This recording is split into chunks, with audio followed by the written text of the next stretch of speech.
Well, good afternoon, good evening. Welcome to another Jackson Hole High School sports broadcast on Jackson Hole Radio Sports Network. I'm Jake Nichols alongside Kimmy K, and we're here at William T. McIntosh Field at home for homecoming, and it's whiteout night. So make sure you wear your white if you're on the way to the stadium.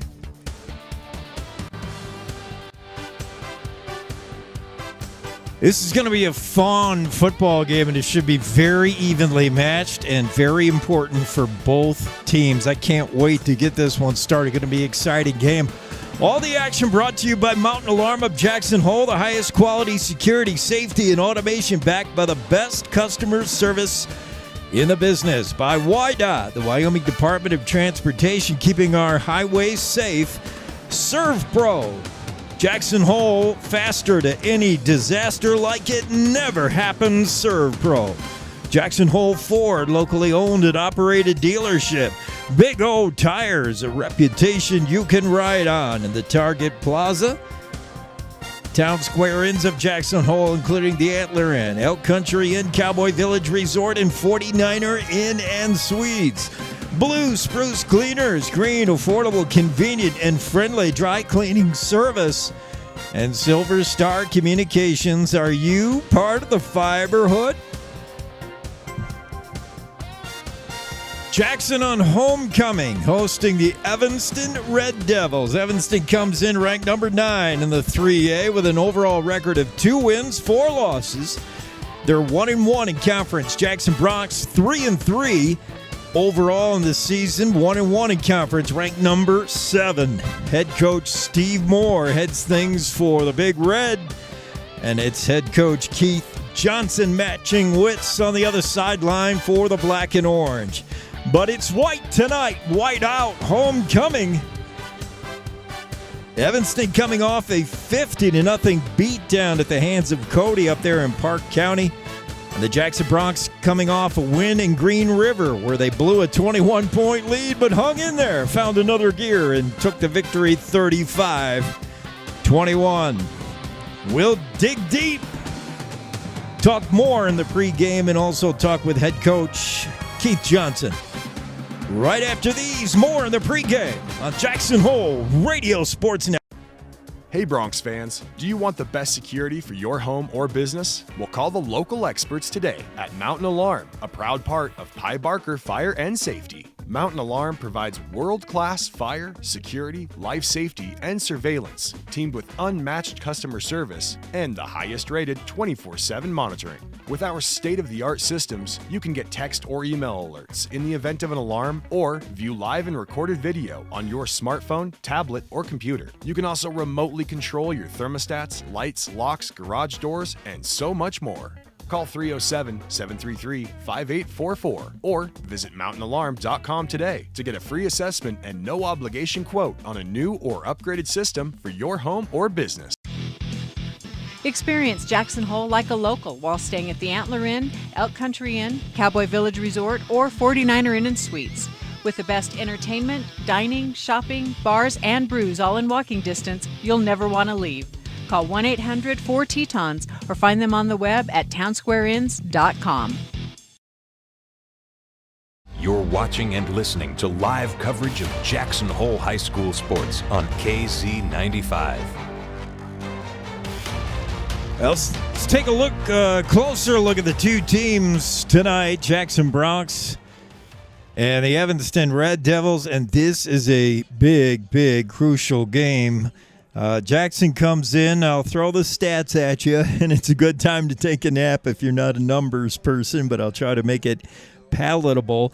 Jackson's got the 6th ranked offense totally. What they do better is throw the ball. They don't run very well, but they can sure throw the ball. The passing attack is ranked 3rd in the 3A. That compares with Evanston's defense, which is ranked near the bottom against the pass, and not too great against the run either. So Evanston, not the best defense in the world, and they struggle against the pass.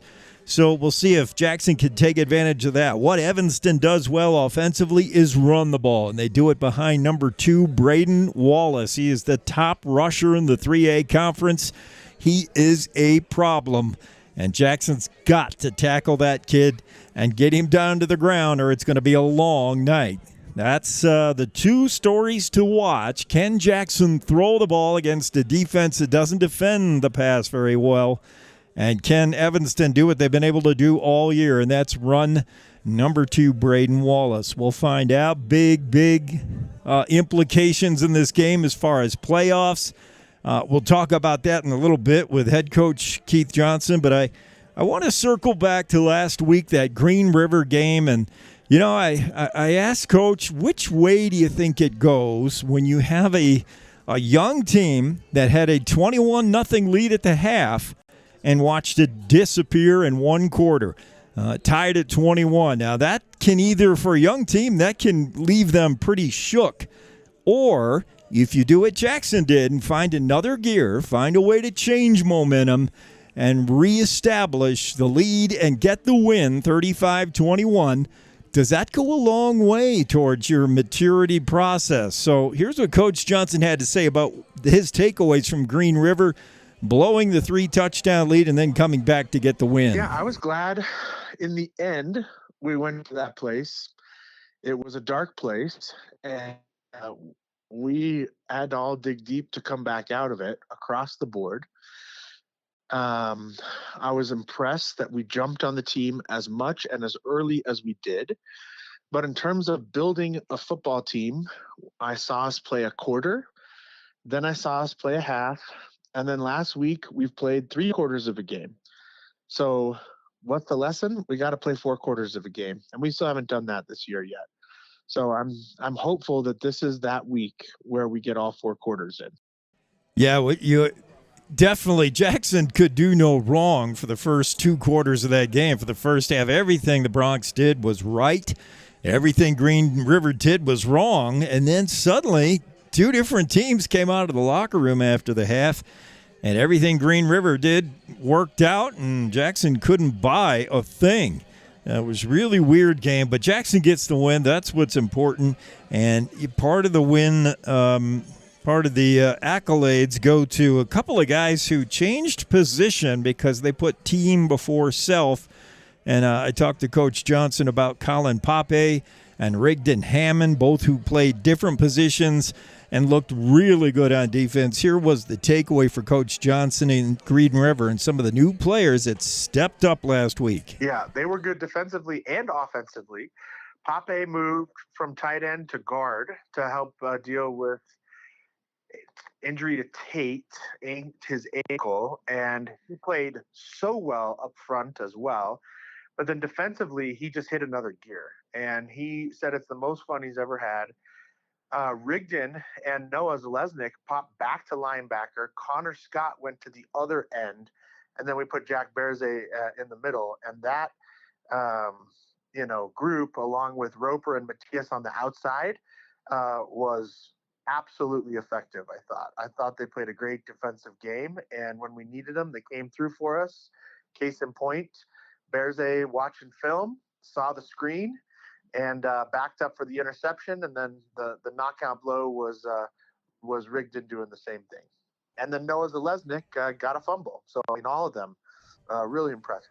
Yeah, the defense looked really good for Jackson last week. They're going to have to be really good again because there's a running back on the Evanston Red Devil team that is a handful for anybody, and it'll be interesting to see if Jackson can stop this Braden Wallace. Meanwhile, we'll talk about players to watch on Evanston. We'll talk about the game plan as Coach Johnson sees it and some other things you want to look for in this major important regular season contest, a conference game.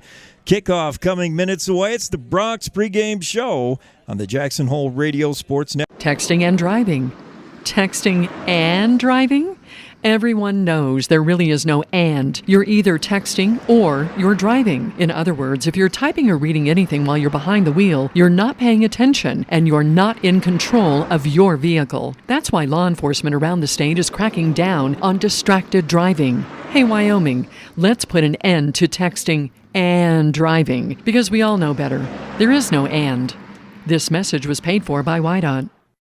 Cashmere, silk, down, or denim, Blue Spruce Cleaners is where you take them.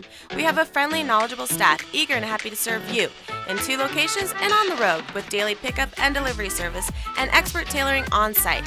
We offer the best in green, effective, and gentle cleaning with Green Earth Cleaning and professional laundry for your sweaters, gowns, comforters, and linens.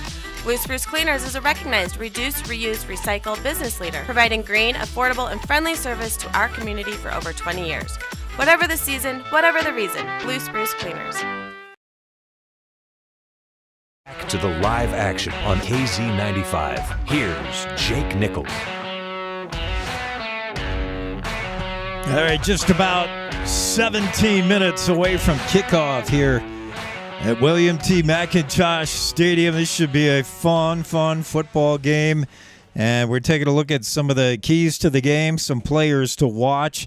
And on the Red Devil team, you don't have to look any farther. The number 2, Braden Wallace, the leading rusher in all the 3A. He is a tough runner. He's not a big kid, 5'9", 175, but he does not go down at first contact. He does not go down with an arm tackle. You better wrap him up. He's averaging 111 yards per game, 8 yards a carry every time he touches the ball. So he is an elite running back. And we talked to head coach Keith Johnson about the game plan and whether he's aware of number 2, Braden Wallace. We definitely have a game plan. We had him labeled all week in practice, everywhere we went on Scout-O. We're going to match up on not 1 but 2 guys and make sure we take that away and make the other 9 guys beat us. And I think if we can do that, we're in really good shape. Wallace, not the only guy we have to worry about. They have a pretty good quarterback. He doesn't throw well, but he'll run the ball occasionally. What I found a lot on tape, and I shared with Coach Johnson, is Evanston blitzes more than any team I've seen in the 3A. They love to pressure the quarterback. So Jackson's a team that likes to throw. Evanston's solution to a team that likes to throw the ball is come and get the quarterback. They have several different blitz packages, and they will bring the heat all night long on Grant Johnson. Is Coach Johnson ready for it? We definitely saw it on film. They bring 1, they bring 2, they bring 1 almost every time. Nobody loves a blitz more than a quick passing team. So to be honest with you, I hope they do exactly the same thing, and I'm excited to see if we can withstand that pressure. Oh, Coach Johnson says, bring it on. We're ready for the blitz. The ball will get out of the hand of Grant Johnson very quickly. Yes, there's both Johnsons. Grant is Coach's son, and he's having a great season. Grant Johnson, part of the reason that the Jackson Broncs have that number 3 passing attack. Jackson averages 204 yards in the air. Grant Johnson has 10 TD passes, 9 interceptions. Jackson scores the total offense ranked number 6. Jackson scores about 27 points a game compared to Evanston's 17.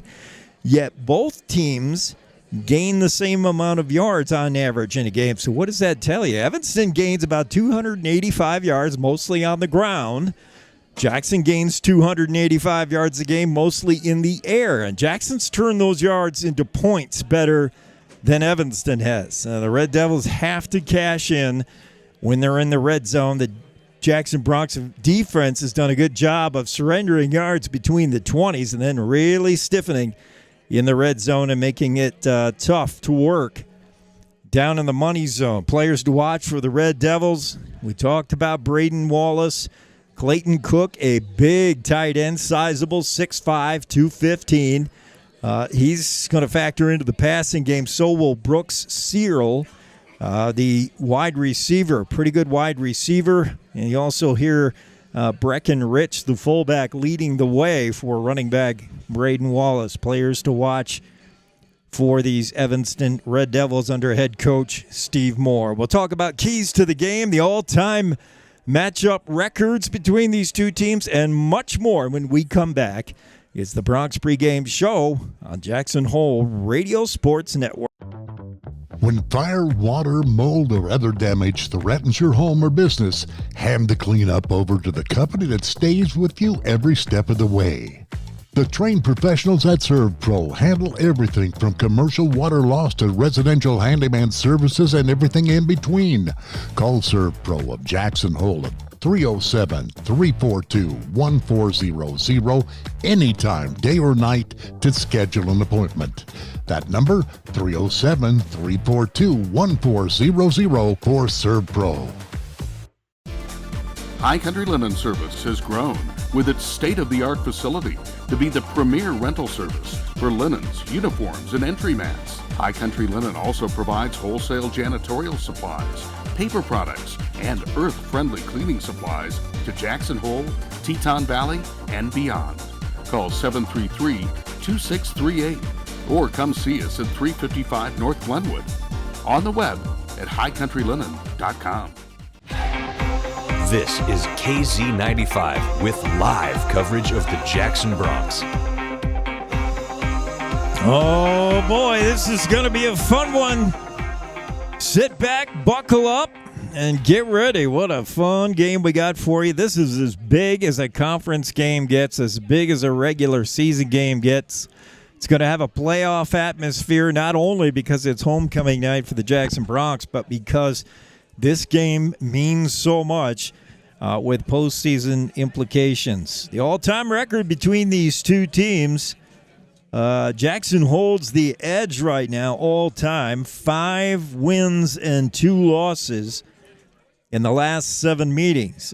Jackson took a 47-14 loss last year on the road, but other than that, it's been all Bronx. 34-33 double overtime win here in Jackson 2 years ago. A wild game that came right down to the last play. Jackson with a 42-7, 58-7 back in the Sadler-Smith era. Big wins in 20 and 21.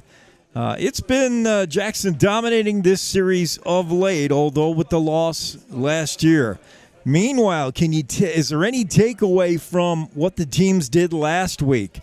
Evanston went to Cody up in Park County, played on the road, and the Cody Bronx thumped the Evanston Red Devils 50-0. And that's to be expected. Cody is a monster team. Last I checked, they were up 21-14 on Star Valley in the first quarter. That game being played in Athens. So Cody is that good, and Evanston, no reason to hang their heads, but how does Evanston react to last week's beatdown, 50-0? Do they come here another road game and say, we're going to take a little bit of revenge out on Jackson? Or were they demoralized? How does Jackson respond? They coming off a win last week, but it was a win that was a little sketchy. 21-point lead, things look great, and they watched Big Mo swing back the other way. So is Jackson's confidence a little shook, or do they feel good about getting the dub last week? And do they double down here at home at homecoming and get after it? One common opponent for these two teams is Green River. Both these teams beat Green River. Jackson 35-21 last week. And Evanston got the better of the Wolves in a rivalry game played in K. Fackrell Stadium in Evanston. And that game pretty easy went Evanston's way. So take away from that what you will. My keys to the game looks like this. Number 1, Deuces, not Wild. Deuces meaning number 2, the running back for the Evanston Red Devils. And, could mean also the quarterback, who is number 22. Brawson Sims, I think, is that his name? Brawson Sims, pretty good quarterback. But he doesn't throw a ton. He will run. He's a pretty heady, calm quarterback. Bronson Sims, the senior, 6', 160-pound senior. But this team really goes as Braden Wallace goes. So you can't let the Deuces run wild. Anybody with a 2 on their back, make sure you keep them in check. Number 2, pick up the blitz. We talked about how the Evanston Red Devils love to bring pressure, almost to the detriment of their secondary. They go for broke. They come after the quarterback. So Jackson has got to keep the pocket clean for Grant Johnson, their quarterback, and deal with that blitz. And finally, match up with Cook. Clayton Cook, their big tight end. Jackson doesn't really have a safety or a corner or even a linebacker that can go with 6'5" Clayton Cook. And he could become a target with jump ball situations, so you got to make sure you can handle the size of Clayton Cook. We'll come back one more time and talk to head coach Keith Johnson about how important this game is as we look to the 3A conference playoffs. More on the Bronx Pregame Show after this. Experience Jackson Hole like a local. Recently renovated, the 49er boasts a new lobby, extended continental breakfast, indoor swimming pool, fitness facility, and 12-person outdoor hot tub. Located on Pearl Street, the 49er is just 3 short blocks from Jackson's greatest bars and restaurants, where you'll find your home away from home. Enjoy your time in Jackson as part of the Town Square Inns, and stay at the 49er Inn and Suites. The fastest internet in Jackson is coming your way. For a limited time, Silver Light Fiber Network is constructing fiber internet to homes in Jackson for free. Pick between 4 internet providers and swap at any time. See if you're in Silver Light's current area and check out which neighborhood is next at silverlight-fiber.com. Here's your voice of the Jackson Bronx, Jake Nichols on KZ95. Evanston Red Devils already out there on the field on the far side. Jackson Bronx about to emerge from their locker room, and you'll hear the hometown crowd give them a big hand as it's homecoming night and it's whiteout night. Make sure you're wearing your white to the field, and it should be pretty exciting. We'll check in one more time with head coach Keith Johnson. We talked about this game being a huge game towards playoffs. Historically, if you get 2 conference wins, that's what it takes minimum to get into the playoffs and into the postseason. Now, figuring the Star Valleys and the Codys, every team in the 3 is wondering where are those 2 wins going to come from. Jackson's got 1 and Evanston's got 1. Where's that second win? I can tell you now, both these teams circled this game as the game where they get that second win. Evanston thinks they're going to do it tonight, and Jackson thinks they're going to do it. It's win, and you're likely in. And it's lose, and you might be out of the playoffs. So, huge game. Here's what Coach Johnson had to say about this big game tonight. Yeah, we got to have this one, and we'd love to have next week. And so between the 2, it is what it is. It's homecoming. We're in homecoming whites tonight. The teams let us switch and wear white. The boys wanted to do that to be part of what's happening with homecoming, and we're going to come out with all the energy in the world and the hope that we can hit our season goals, and it starts and ends tonight. If we can accomplish that, a lot of what we have been looking to accomplish will come to fruition. Coach Johnson mentioning that usually at home you wear your colors, but the Jackson Bronx asked the Evanston Red Devils if they could bring their reds and we could wear white here at home because of the whiteout theme. Evanston said that's fine with us because we've had better luck wearing our reds. Evanston's played well at home, not so great on the road, but they were more than happy to wear their reds tonight. Jackson will be in the all-white. As you see, the team captains go out to midfield, and we'll get the coin toss. Wind could be a little bit of a factor. We got more wind today than we've had in a while. A little bit windy. The good news is it's blown the smoke from the Pack Trail Fire Complex kind of out of here.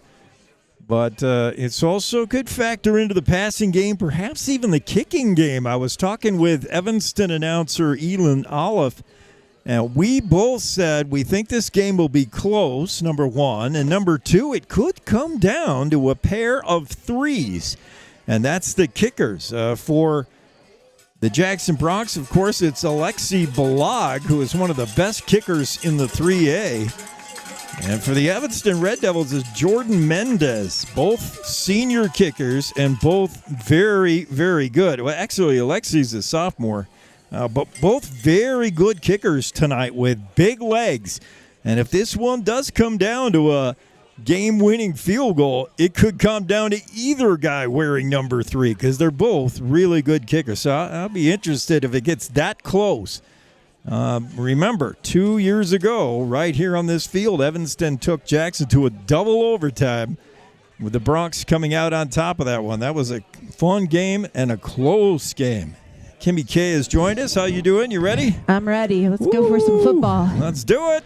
Though they gave me cold coffee instead of hot coffee. That's not a good start. Sorry. Is that too close? Oh. And I couldn't find a parking spot, so that means there's a lot of people here. There's a good amount. The stadium filling up here fast. Come on out. Make sure you wear your white. It's white out. That's why the Jackson Broncs are wearing their usual road whites here at home, and Evanston wearing their home reds. Let's go down to the field, and we got a young lady that we know singing the national anthem. Oh, yeah, We're we excited. do. Just hugged her mama. National anthem, and we'll get this one started. Excited for this game. Big game here in Jackson on homecoming night. U.S. Army, Joe Bird, U.S. Coast Guard, and Kareem Miller, U.S. Army.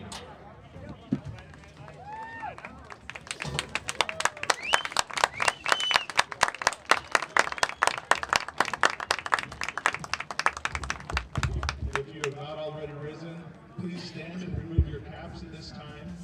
Tonight's national anthem will be sung by Jackson Hole High School student Maddie Dornan, and she is also the Teton County Fair and Rodeo Senior Princess.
Yeah, let's play football. What do you say? National anthem. Maddie Dornan. I love it. Good job. She did a great job. Way to go, Mad. Really good job. Next, she's got to do it on a horse, which she can totally do, so that's not a problem either. Huge football game's going to mean a lot going to the postseason. So not just it being homecoming, there's a little bit more on the line as well. Oh, huge game. I mean, we were talking about a little bit before you joined us. 2 wins will probably be what it takes to get into the postseason, 2 conference wins. And when you look at the schedule and you're, let's say, Jackson, yeah, you know, you're thinking beating Cody, beating Star Valley is probably going to be difficult. So can we beat Green River? Yeah, we think we can, and we did. And can we beat Evanston? Because it's Powell is the one wild card. So of winnable games, if you're Jackson or if you're Evanston, you say the winnable games are Green River and those guys. And those guys are the 2 teams out here tonight. They both want this. They both need it. Now, if you lose, that doesn't mean you're out of the playoffs. It means you're going to have to pull an upset over Powell if you lose this one.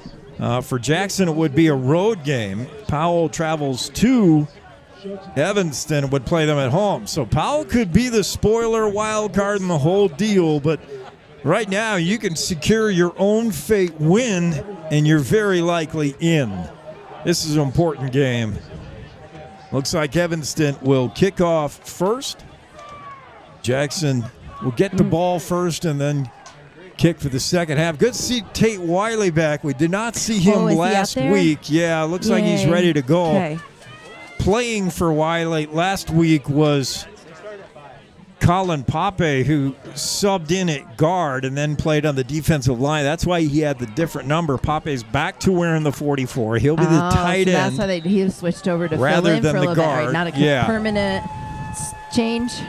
There's the big kick going to Waylon Cosby. Steps in the end zone. That means it's got to come out to the 20. Sorry, I missed him.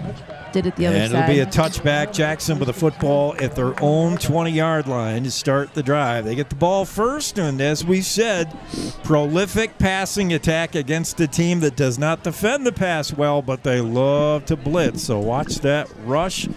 Watch that pressure. Sorry.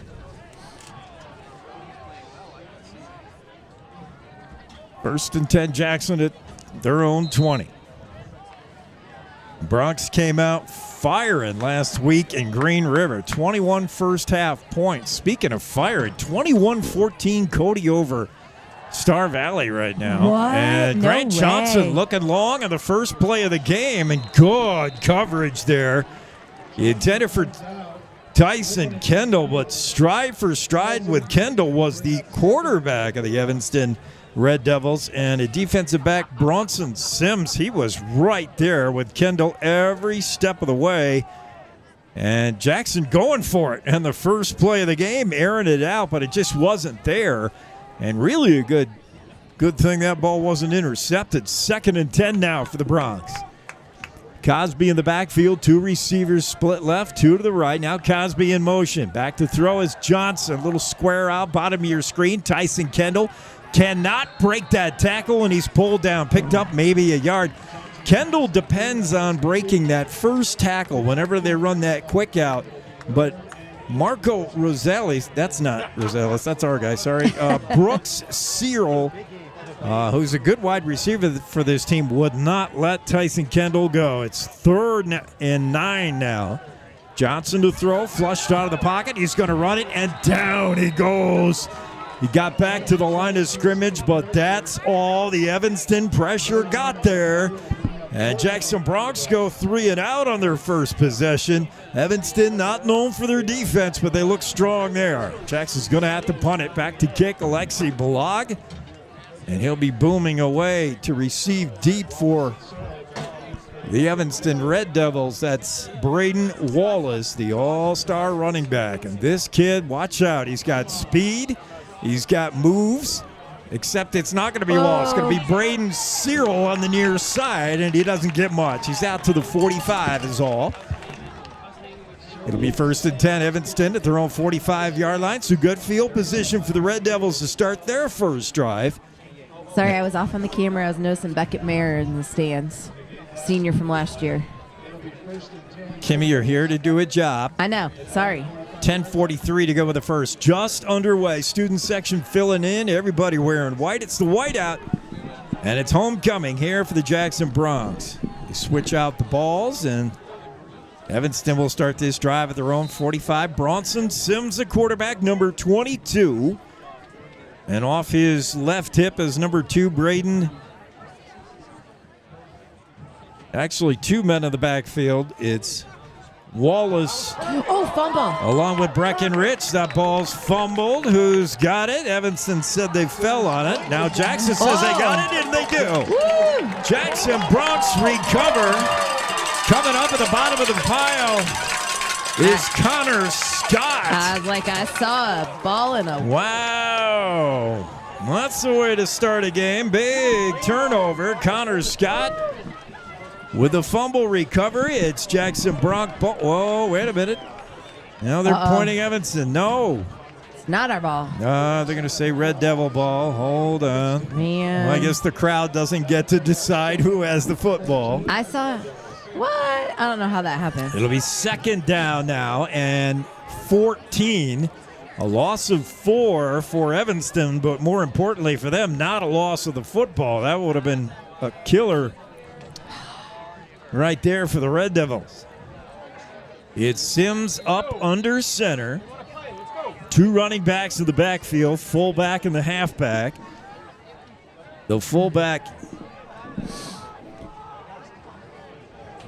is number 25, Bracken Rich. And then keep an eye on number 2, as always, Braden Wallace. We're ready to go. 2nd and 14, Evanston football. Scary moment for Big Red there with a near fumble. We'll see how they do to recover. The pitch is to Braden Wallace, and look out. Wallace dodging a couple tacklers down the left sidelines and knocked out of bounds at the Bronx 30, and that's why he is the number 1 rusher in the 3A, averaging over 111 yards a game. So we need to stop him. A little bit of speed on that left side, and really nobody touched him. Good blocking out front. Wallace just sped his way down to the Bronx 31. Fresh set of downs for Evanston. Didn't go all the way. Sorry. Well, the Red Devils, as advertised, doing it on the ground. This rushing attack, pretty good. As Bronson Sims in the shotgun, fake handoff to Wallace, wants to throw, got a man, it's his big tight end, and Clayton Cook rumbles down to the 21-yard line. It's Liam Logan on the tackle, but it'll be very near a first down. I think he's got it. I think they're going to move the chains. He does, and a first down for Evanston. They're on the move here after a near loss of a fumble. They suddenly have recovered, and it was Braden Wallace who has done the heavy lifting on this drive. Here's Bronson. Sims under center. Bracken Rich, the fullback. Fake handoff, and it's going to be a keeper. Sims, the quarterback, knocked out of bounds by Colin Pape at about the 15 of the Bronx. Pickup of 6. 2nd and 4. Sims, pretty nifty quarterback. He's got some speed. He doesn't throw the ball well, but he runs well.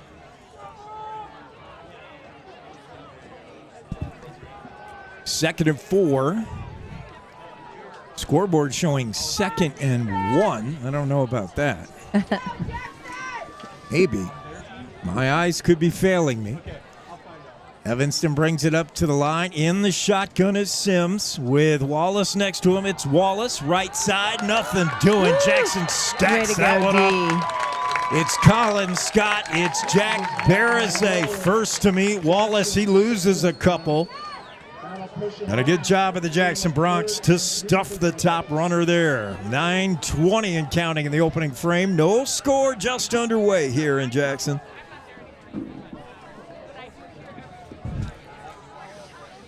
Red Devils bring it up. Sims up under center. Got just Wallace in the backfield. 3 receivers left, 1 to the right. Now he's going to go back in the shotgun.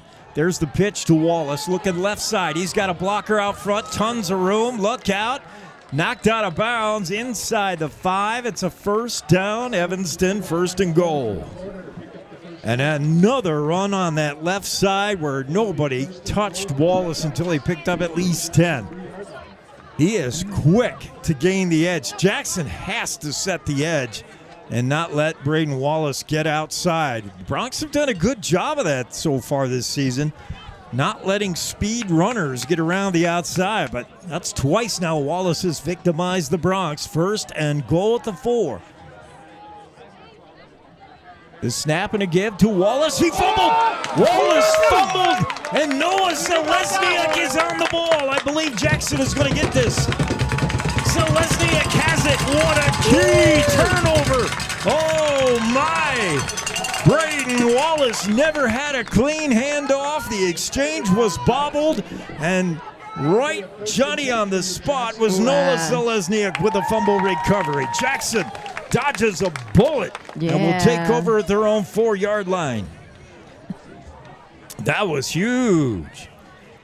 Big play. Bronx will take over. Pinned in their own zone here, though. You got to be careful. Still no score. Both teams have had possession of the football. There's the snap, the give. Straight ahead is Cosby. He's out across the 5 to about the 8-yard line. Good pickup of 4. 2nd and 6 coming up for the Bronx.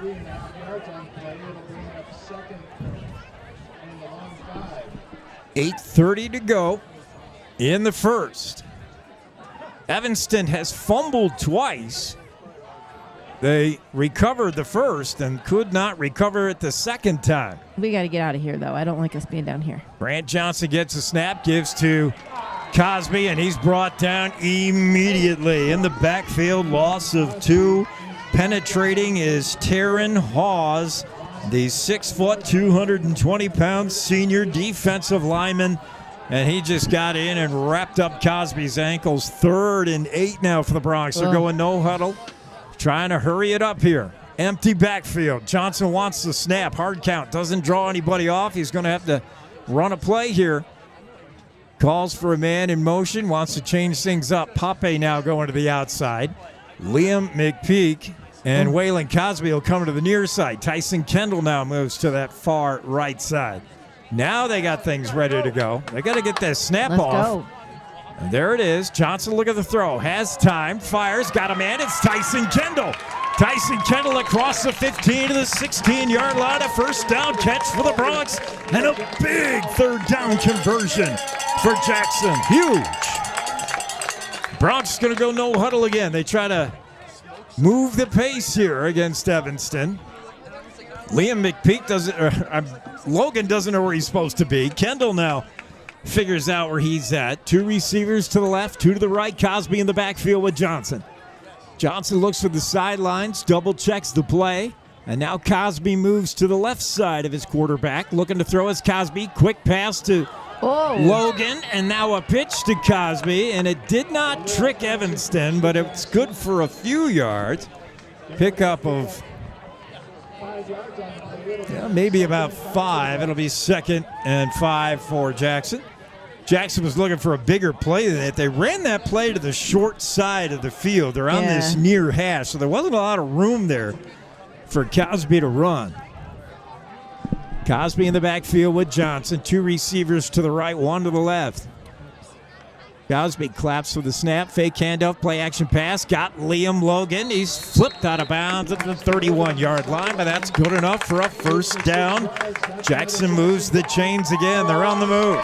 Woo, let's go. First down. Meanwhile, the Evanston Red Devils sub out 4 linemen as they try to bring in fresh bodies to apply pressure to Grant Johnson. Jackson going no huddle, and the Red Devils trying to stay fresh with the pass rush. Man in motion is Logan. He gets the fly sweep right side. Doesn't really have any blocking out in front of him, and he's pulled down. Maybe got a yard, that's all. In there on the stop is the big man, Clayton Cook, the 6'4", 205-pound senior. And they will give him about a yard or two. 2nd and 8 for the Bronx. Started this drive on their own 4 after a fumble recovery. Neither team has scored. We're still in the first. Johnson, handoff to Cosby. No, it's a fake. He gives it to Tyson Kendall, and Kendall's swarmed under. 21-74. First man there was Caden Marler. He's the leading tackle on this team. And there to clean up was Sergio Lozano. So that play got nothing. It'll be 3rd and 9, maybe lost a yard. Jackson in a throwing down here. Empty backfield. Johnson wants to throw. Finds Kendall. Kendall wrapped up, brought down. Clayton Cook tossed Tyson Kendall to the ground with no gain on the catch. And Jackson looking at a 4th and 10 here. They're going to have to punt this ball out away. Alexi Balog comes on to do the kicking. So neither offense can get it going. But our defense are holding them. But both defenses looking decent. Back to receive. Braden Wallace, good kick from Balog. High, deep. Wallace at his own 30, bobbled it, and Jackson has recovered. Oh, I want to see that again. Did I get it? Ooh. I hope so. I hope so. I was down there. I didn't even see it on the camera. Take a look at the replay as Wallace bobbles it, muffed it, never did catch it. And the ball is recovered by the Jackson Bronx. It's the 2nd turnover of the game. And the good part is we're not the one turning it over. Evanston Red Devil, yeah. I mean, Evanston has not had turnover problems this season, and neither really has the Bronx. A few interceptions, but all of a sudden, Evanston just can't hang on to the ball. 1st and 10, Bronx at the Red Devil 33. Straight ahead give, pickup of a couple. Oh, no. Not a lot. And that's a fumble, and Evanston says they've got it. Oh, my goodness. And they do. Waylon Cosby coughs it up and gives it right back to the Red Devils. So, whoa. What a wild start to this one. For a 0-0 game, this one's had plenty of action. 2 fumbles by Evanston, now 1 by Jackson. And the Bronx were looking at a short field and coughed it right up. Here's the Red Devils now. Up under center is Bronson Sims, their quarterback. In the I formation, the pitch is to Wallace, looking for that left side again. And once again, he's able to get there to the sidelines, run out of bounds right at the first down marker. It's going to be close. I think he's short, as he's just short of the 40 to about the 39. Boy, they have made some hay on that left side. I don't know what it is. And a good spot for Jackson, bad spot for Evanston. They're going to put that ball down at the 38-yard line. It'll be 2nd and 4 for the Red Devils. Bronson Sims in the shotgun now. Wallace to his right. Snap to Sims. They give to Wallace. Tries to work it inside, and he's swarmed. Nothing there this time. Jackson Bronx with a host of tacklers on the scene, led by Noah Zalesniak. Sorry, that was not Wallace. That was Jesse Page in the game. And Page found no running room whatsoever. He'll exit the contest for a moment, and Wallace will come back in. 3rd and 5 now for Evanston. 4-14 and counting here in the first. No score. Evanston needs to get to the 42-yard line. Ball on the 38. The snap, fake to Wallace, rolling to his right is Sims, pursued by Zalesniak, gets the pass away, and it's caught. 1st down and more. Whoa. It's the big fullback, Breckenridge, 5'10", 180-pound senior, and he just would not go down. It took 4 Jackson Bronx to bring him down. Look how tall he is. He's a big kid. I know, I thought he was down. I stopped moving the camera. 1st down for the Red Devils. They convert on a big 3rd down, and they're in Jackson territory again, all the way to the Bronx 43-yard line with a fresh set of downs. Evanston on this near hash. They got 1 receiver wide right, 1 to the left. I formation behind Bronson Sims, the quarterback. Rich, the fullback, but it's the pitch to Braden Wallace. He wants that left side again. And this time Jackson strings out a little better. Noah Zalesniak made sure that Wallace could not get that edge around the far side. And they run him out of bounds with a pickup of maybe a yard. 2nd and 9. Good job by Jackson to string that out. Wallace has just been running left and finding a lot of room over there. Not this time. Evanston up quickly now, 2nd and 9, 3:15 and counting here in the first. No score. Breckenridge, fullback in the I formation. Wallace behind him. Quick pass, far side, caught. But a nice tackle quickly. That play doesn't go for much, as that looked like Tyson Kendall on the tackle. The pass was to Jaeger Lichty, and Kendall was right on him. And it picks up about 4. It'll be 3rd and 5. Good tackle by Kendall, not to let Lickney get away. What do you do here if you're Evanston? You're not a throwing team necessarily, but you do have a very good running back. I was going to say, obviously you do a running play. Hopefully yeah, you got he gets Clayton the yards Cook you need. is in the eye, and they're going to give it. Oh, what a sneaky handoff. But Noah Zalesniak and Connor Scott are right there, and they shut the door. No gain for Braxton Hanks, as Evanston was hoping Jackson was going to key on Braden Wallace, and they gave it to the up back, sort of the flanker back. And Jackson either has seen that on film or just, I don't know, but a loss of 2. It's 4th and 7, and the Red Devils are going. Here we are. Big play. Braxton Sims in the shotgun. calls for the snap, wants to throw, fires, got a man over the middle, caught, and it's Braden Wallace. And how do you let that guy get that far open? Wallace was wide open over the middle, and it has been a whole lot of Braden Wallace for Evanston. They love to go to number 2. He's their guy with 1:45 and counting. Evanston with a first down at the Jackson 24-yard line. They're on the move here.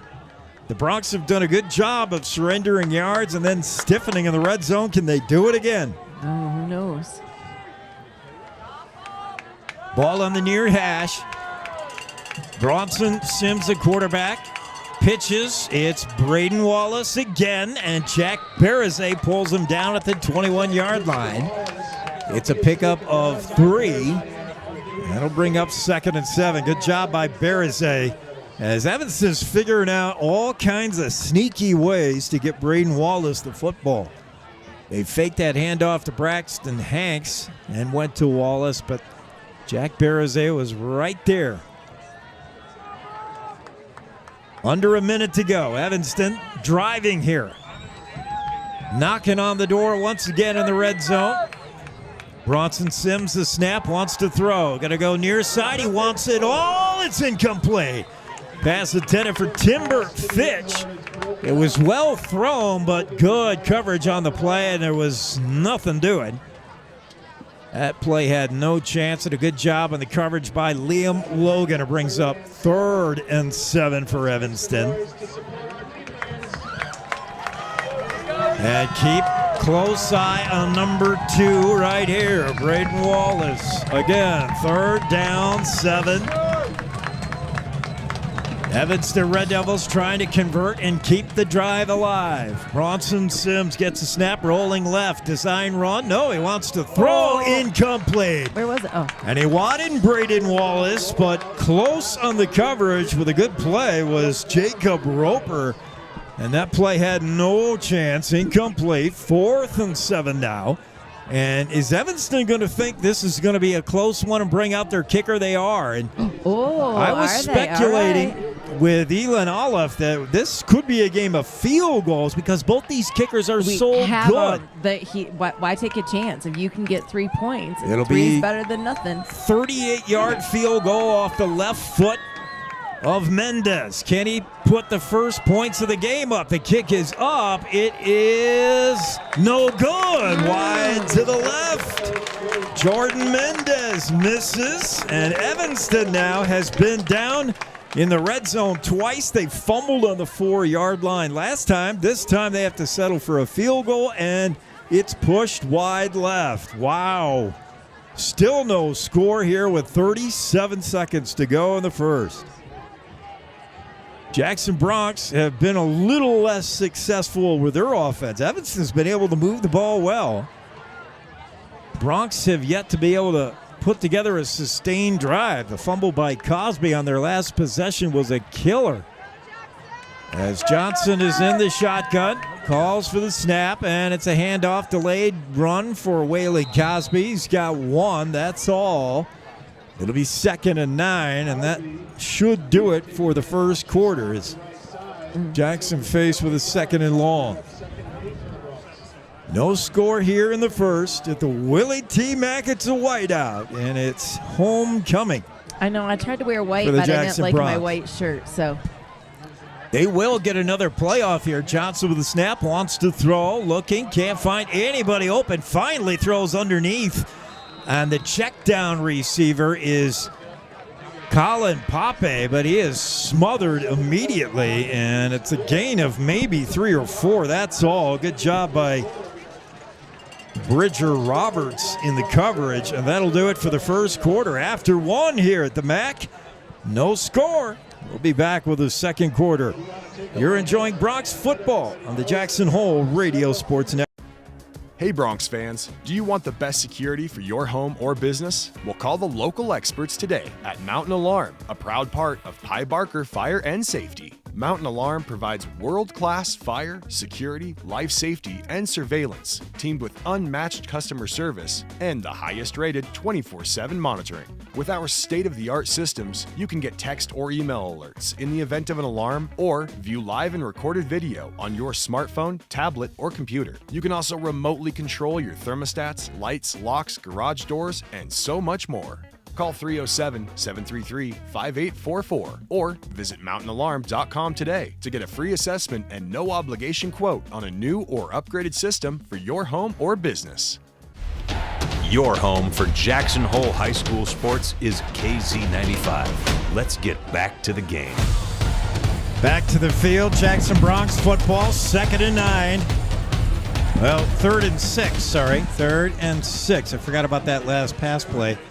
Grant, good job on the offensive line on that last play. Grant Johnson had time. He just did not see anybody open. And right now, you can't tell me these Evanston Red Devils are the number 10th ranked pass defense. They've looked good. They've had receivers well covered. They apply pressure on the quarterback. They've been tough to throw against. So I don't know how those numbers work out, but Jackson has had a tough time here throwing a ball against the Big Red. 3 receivers split wide right to the left, empty backfield. Grant Johnson is going to be throwing here. It's no secret. On 3rd and 6, Johnson wants to fire. Tyson Kendall, his favorite man, got him, and he's just short. He tried to stretch. They're not going to give it to him, though. No, but good try. Yeah, he tried to reach out, but he was down just short of the mark. Well, boy, they gave him a favorable spot, and they say he's got it. Tyson Kendall, so a little hometown cooking there from the officials, maybe. No, we could go back and look. He got first down. There we go. First Replay. and 10 for the Bronx by the hair of their chinny chin. Grant Johnson claps with a snap, but he's just trying to draw Evanston off. They don't budge. Ball at the Jackson 30. Look Here comes a blitzer. The handoff. No, Grant Johnson going to keep it, and down he goes. A loss of 6. And I'm not sure that was the play design Jackson had called. Johnson got pummeled as Evanston plays a 3-man down defensive line, and when they do bring blitzers, you're not quite sure where they're coming from. So it's Jackson's offensive line that has to be smart, identify who the rusher is out of the backfield. Well, keep an eye on these linebackers. You see 3 down linemen. Now, which one of these 3 linebackers is going to blitz, if not all of them? Nobody this time. They only rush 3. Pass to Liam Logan, far side. Logan's got a blocker, and he's knocked out of bounds very near the original line of scrimmage. That's all. It'll bring up 3rd and about 9 for the Bronx. Ball out to their own 31-yard line. Now they're going to put it at the 30. So 3rd and 10. 10:33 to go in the half. Bronx trying to put together a drive here. Just get something going. The passing attack has been non-existent.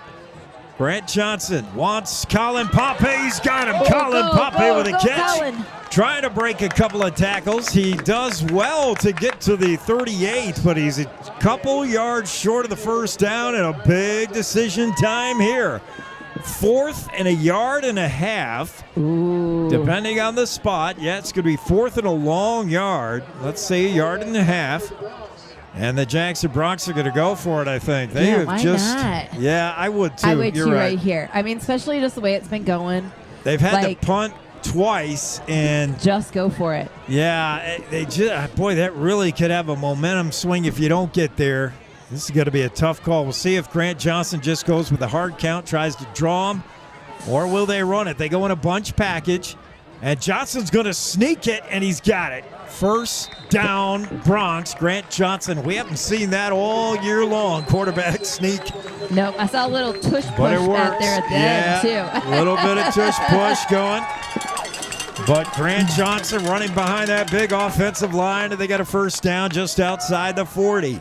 Jackson Bronx on the move, 9:32 to go in the half. No score. Both teams have had their chances, especially Evanston, who fumbled on the Jackson 4 and then missed a field goal. Jackson hasn't been down close yet. On their best drive, they fumbled and turned the ball over.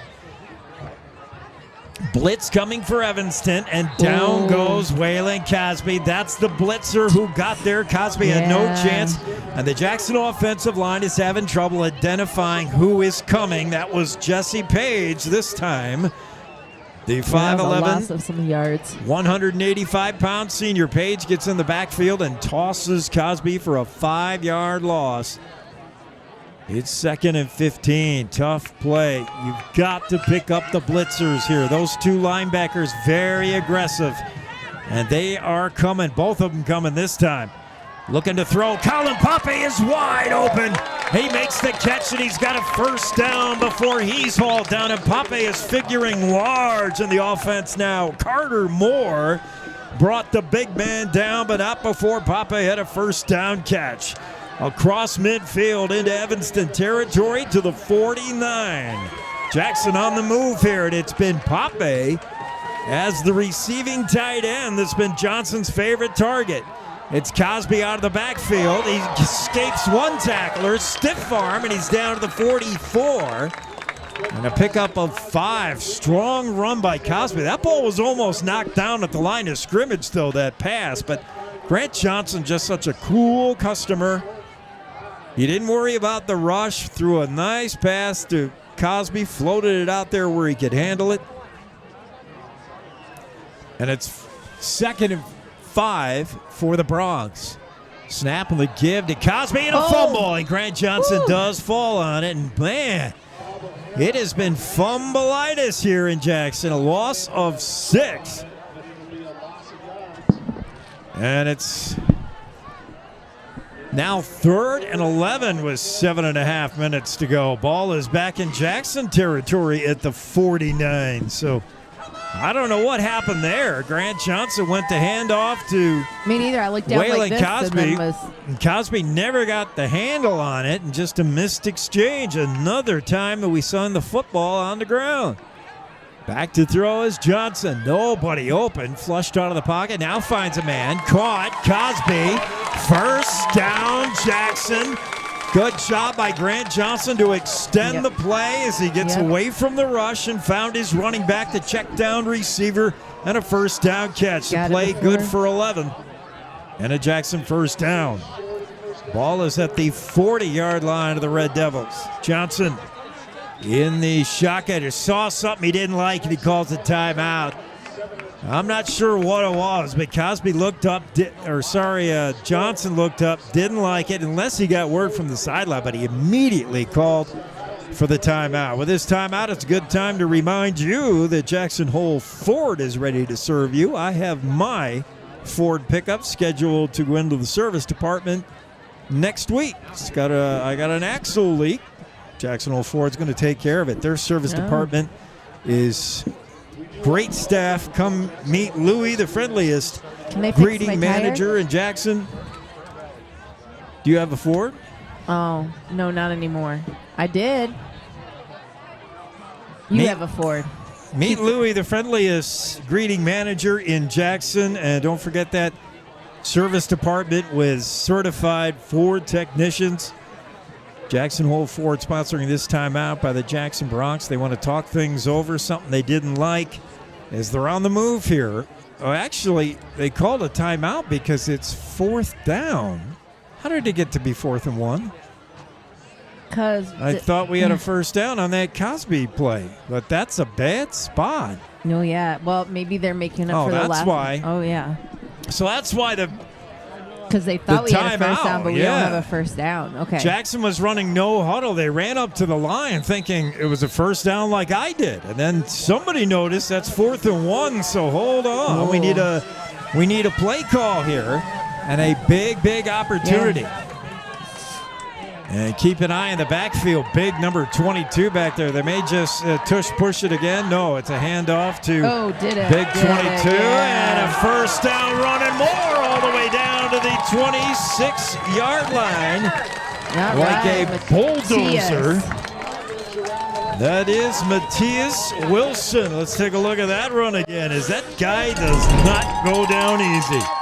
Just a big run on the left side to T.S. Wilson. First down, Jackson.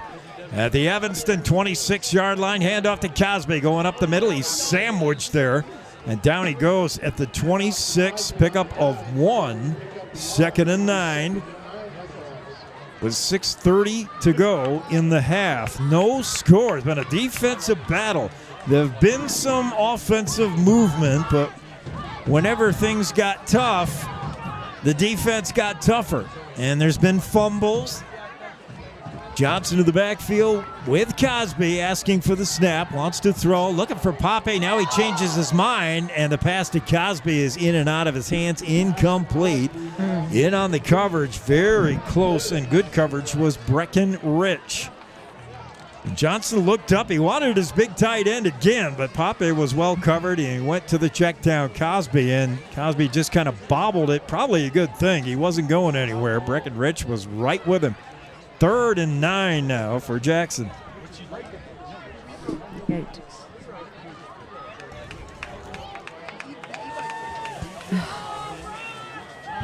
Jackson on that far hash. Snap and the give to Cosby. He's coming near side. He got a ton of blockers, and that's a first down. Nice. Or very near. And a fumble, and it's picked up by Evanston. Yet another fumble. It's Caden Marler with a recovery. And Cosby went from a first down run to coughing it up for the second time today. And we've seen 4 fumble turnovers in the first half already. We've still got 6 minutes to play. Oh, boy.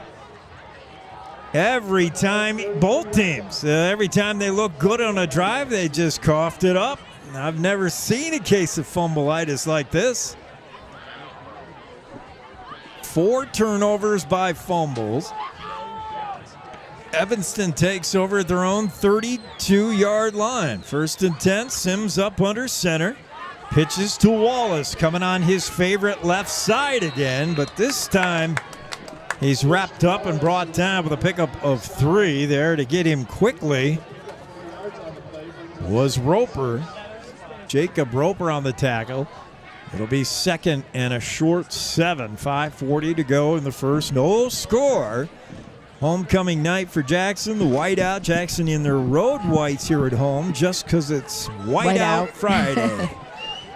Yeah.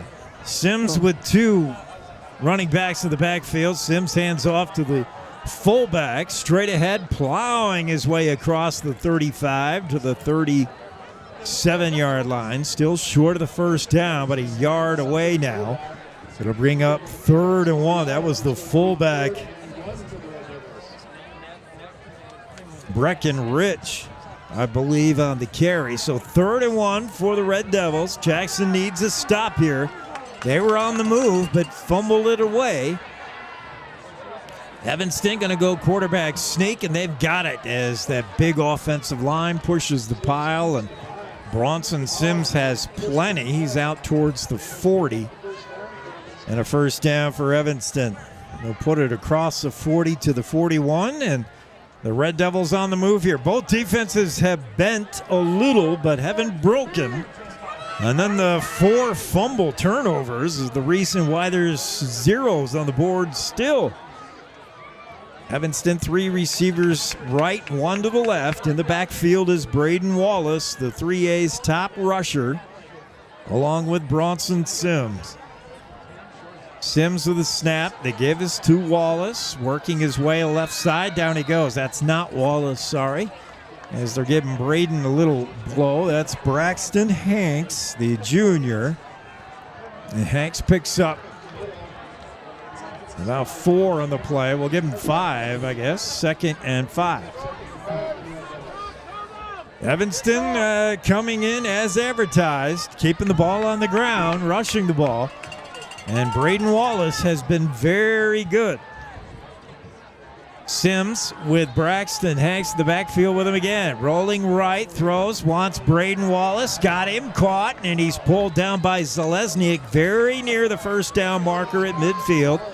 Good job by Zalesniak to make sure Wallace didn't get more than that.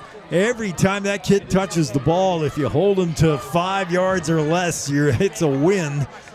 But that will be enough for a first down for Wallace. They move the sticks, and Evanston again in Bronx territory at the 49. And Jackson would love to punch another ball out and get the third fumble of the game if they can.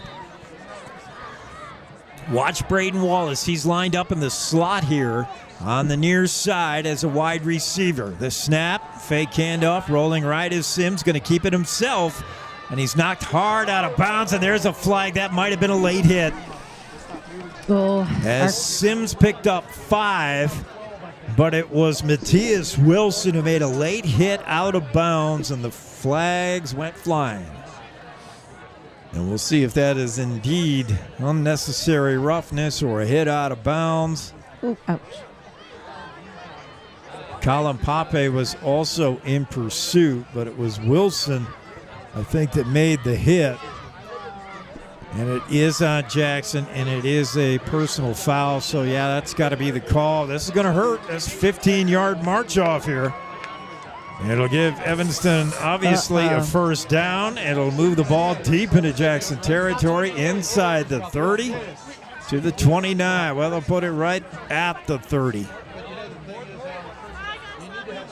First down, Evanston Red Devils, 30-yard line of the Bronx. And once again, how many times have we said this tonight? Yeah. Evanston's on the move. Both teams. On the move, yep. On the move. Here comes the drive, but here comes the turnover. Yes.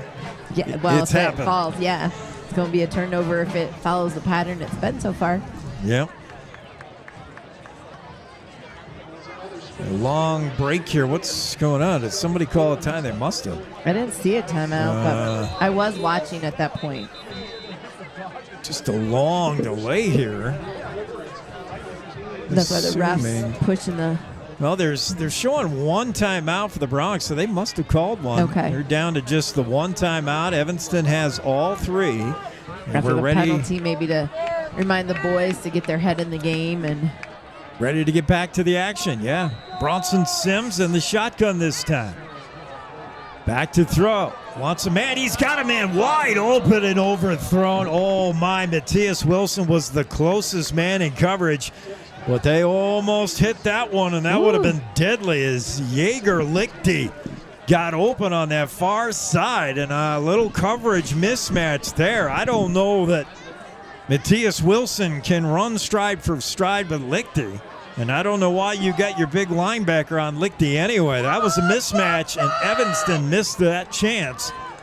2nd and 10 now for the Red Devils. Snap and the pitch to Wallace. What a nice cut there in the backfield. Wallace to the 20, the 15, down to the 13-yard line, and he's tackled there finally by Palmer Klein. But that's a Red Devil first down. Wallace is just so smooth. He made a quick, just a barely perceptible hip shake there from the first tackler behind the line of scrimmage and then just turned on the jets. Boy, he is everything they say. There's a pitch to Wallace, looking left side again. Wallace gets a block, and he's knocked out of bounds at the 1-yard line. He was almost there. Touchdown saving tackle for now. Here's the replay. Wallace, boy, they're just running that left side. I don't know what they see. The blocking's good. Wallace was never touched until he was knocked out of bounds at the 1. 1st and goal. Evanston knocking at the door at the 1-foot line. And can Jackson come up with another goal line stand? This defense has been on its heels all first half. I formation for Evanston. They're going to sneak it. It's Sims. Touchdown, Red Devils. As Sims with a quarterback sneak makes it look easy. And we have our game's first points on the 1-yard plunge by the quarterback. See it on the replay, and not much to see, really. Sims just straight ahead. Good surge by that offensive line. Extra point coming from the left footer, Mendez. Jordan, the senior, good kicker. Snap good, hold good. The extra point is through. And the Evanston Red Devils have drawn first blood. They lead this one 7-0 over the Jackson Bronx. We'll come right back after this for more action here in the first half The score, Evanston 7, Jackson nothing. Experience Jackson Hole like a local while staying at the Antler Inn, Elk Country Inn, Cowboy Village Resort, or 49er Inn and Suites. With the best entertainment, dining, shopping, bars, and brews all in walking distance, you'll never want to leave. Call 1-800-4-TETONS or find them on the web at townsquareinns.com. Live play-by-play coverage of Jackson Bronx sports continues with Jake Nichols on KZ95.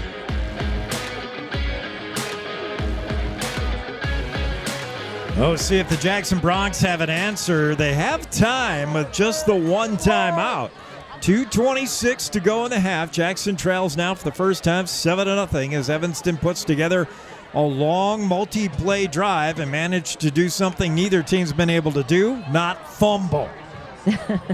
Here comes the kick from Mendez back to receive. Cosby near side of the near hash, and Jeshua Flores on that far side hash.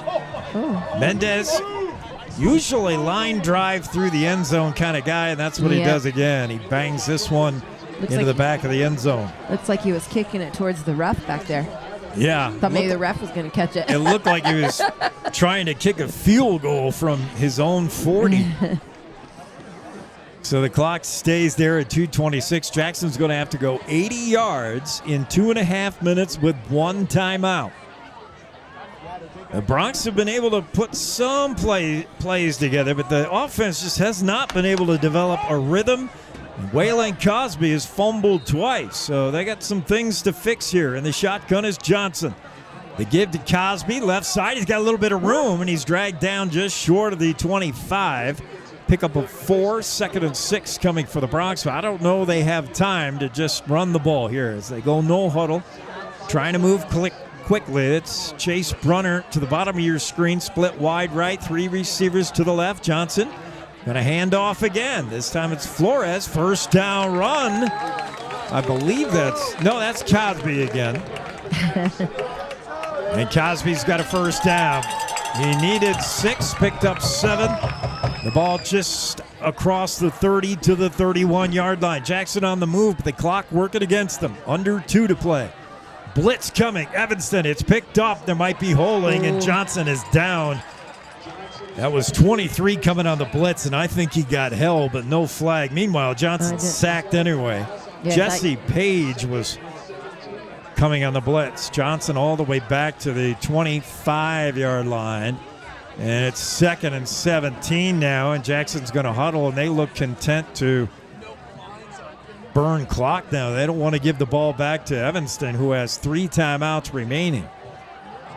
So watch for a run play here. That's what we get. Waylon Cosby breaks through across the 30 to the 31. And Evanston not calling a timeout here. They could get the ball back. It's 3rd down and long. Under a minute. Evanston's not calling a time.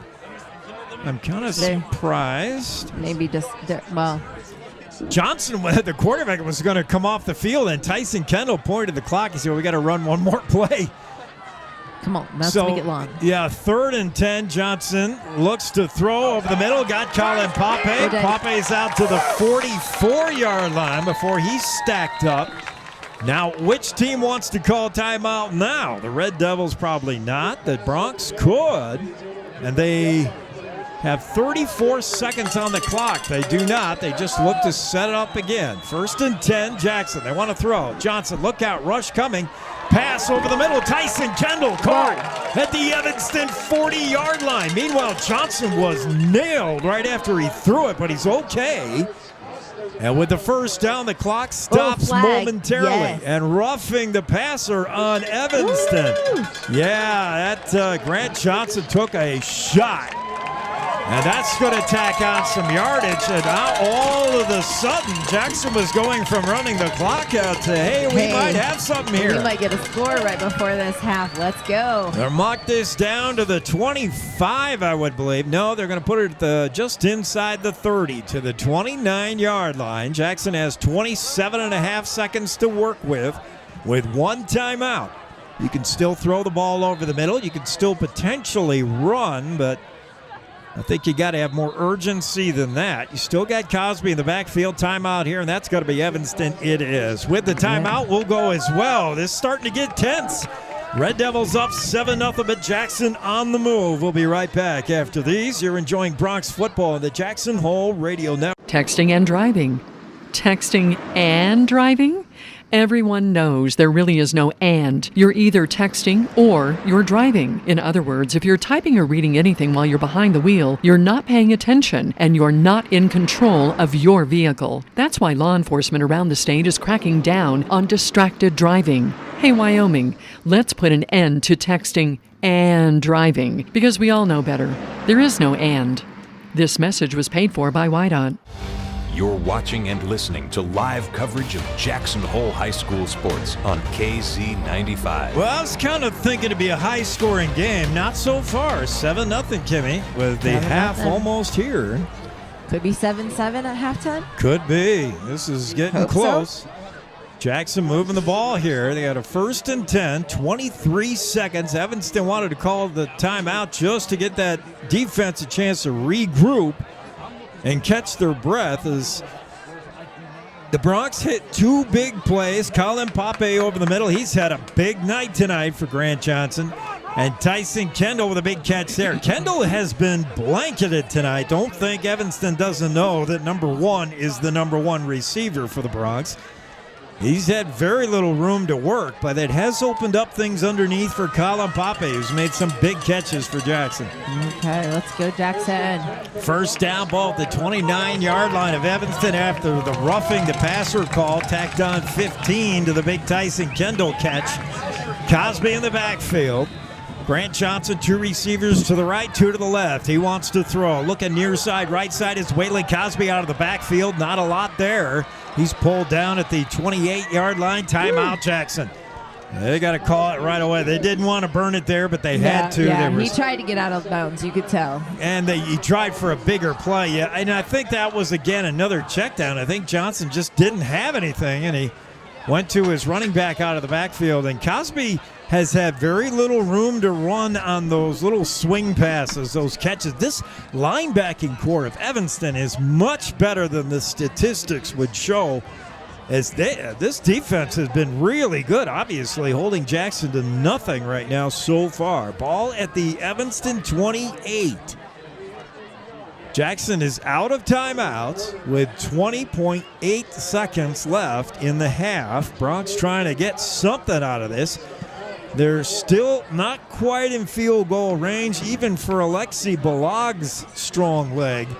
They're going to need a little bit more, and I don't know they're even thinking field goal here. They want they're going to throw that in. They're going for it. They want to get back even, down 7-0 to the Evanston Red Devils. Red Devils have put together 3 beautiful drives. One ended with a fumble, one ended with a missed field goal, and one ended with a punch-in touchdown. So Jackson trying to answer here. What does Coach Johnson do? He's going to put the ball in the hands of his quarterback, Grant Johnson.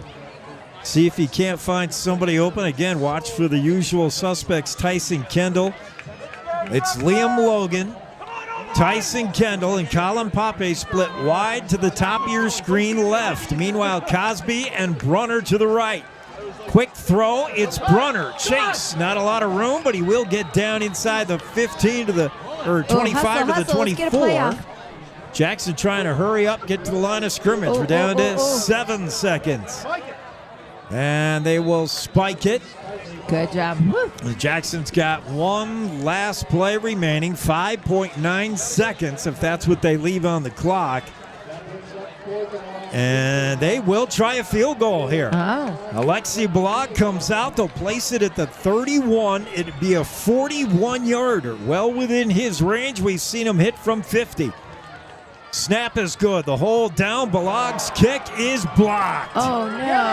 And Evanston got a chance to run this back here, and good tackle made at the 21. But that's how the half will end. A blocked field goal attempt from Alexi Balog. He had no chance as the Evanston rusher got right in untouched. And a disappointing first half for Jackson. They're unable to come up with any points. The defense holds pretty good, but did surrender to the touchdown, and that's how we are at the half. Evanston 7, Jackson nothing. Back with a halftime show right after these. You're enjoying Bronx football on KZ95 of the Jackson Hole Radio Sports Network. Cashmere, silk, down, or denim, Blue Spruce Cleaners is where you take them. We have a friendly, knowledgeable staff eager and happy to serve you in 2 locations and on the road with daily pickup and delivery service and expert tailoring on site. We offer the best in green, effective, and gentle cleaning with Green Earth Cleaning and professional laundry for your sweaters, gowns, comforters, and linens. Blue Spruce Cleaners is a recognized reduce, reuse, recycle business leader, providing green, affordable, and friendly service to our community for over 20 years. Whatever the season, whatever the reason, Blue Spruce Cleaners. When fire, water, mold, or other damage threatens your home or business, hand the cleanup over to the company that stays with you every step of the way. The trained professionals at ServPro handle everything from commercial water loss to residential handyman services and everything in between. Call ServPro of Jackson Hole at 307-342-1400 anytime, day or night, to schedule an appointment. That number, 307-342-1400 for ServPro.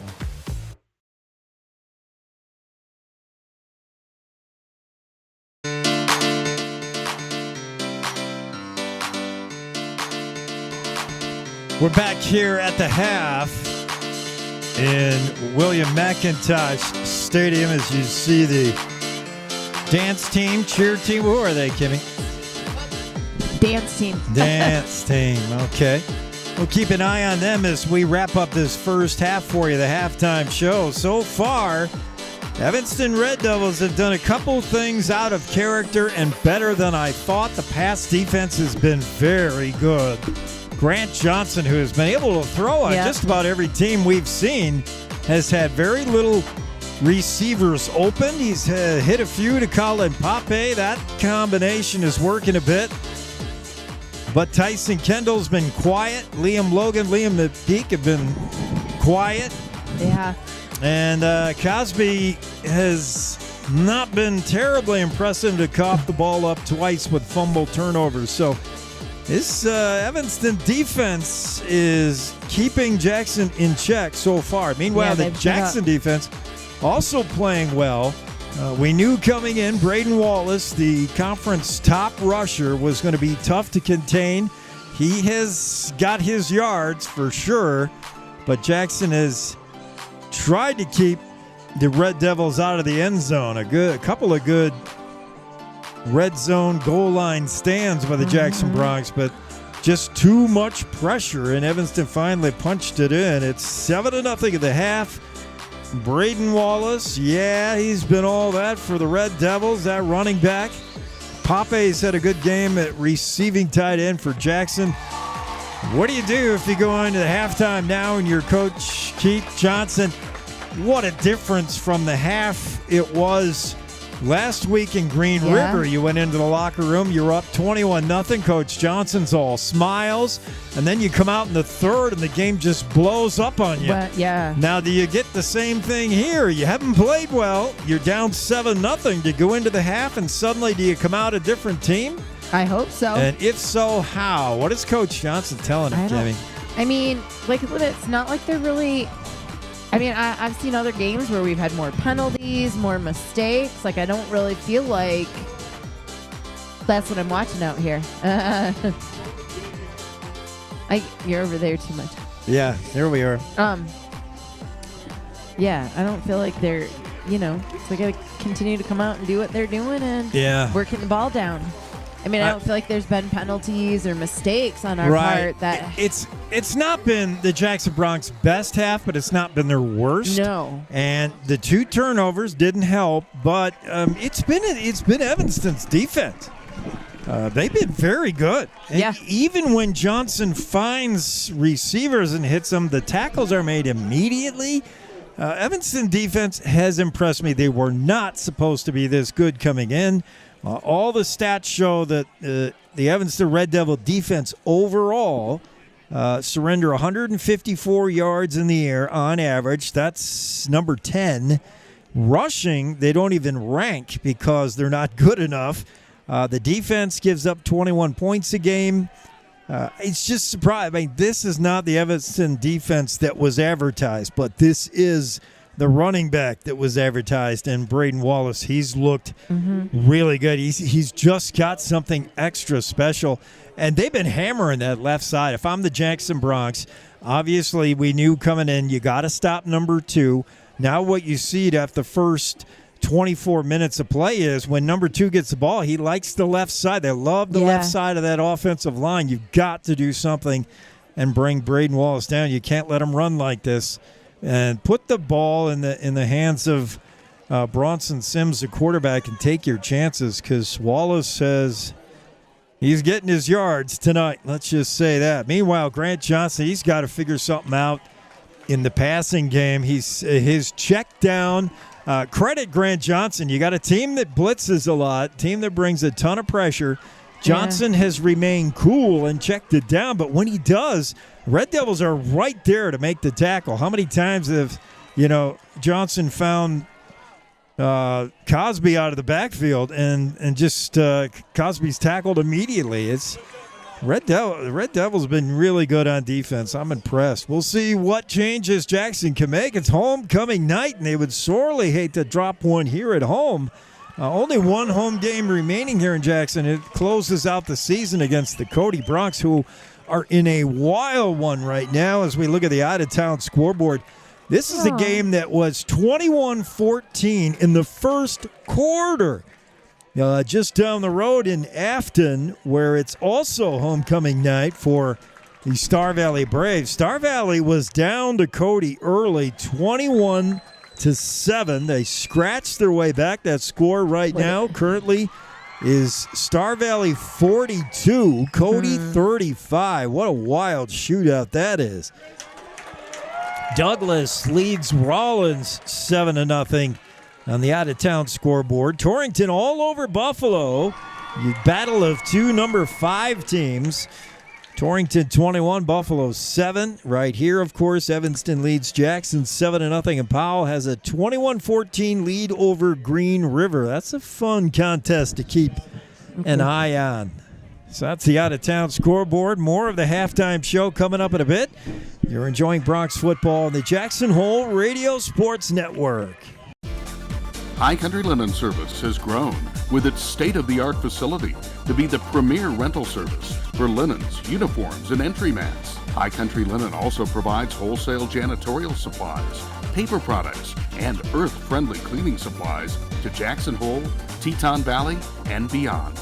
Call 733-2638 or come see us at 355 North Glenwood. On the web at highcountrylinen.com. The fastest internet in Jackson is coming your way. For a limited time, Silver Light Fiber Network is constructing fiber internet to homes in Jackson for free. Pick between 4 internet providers and swap at any time. See if you're in Silver Light's current area and check out which neighborhood is next at silverlight-fiber.com. Get back to the live action on KZ95. Here's Jake Nichols.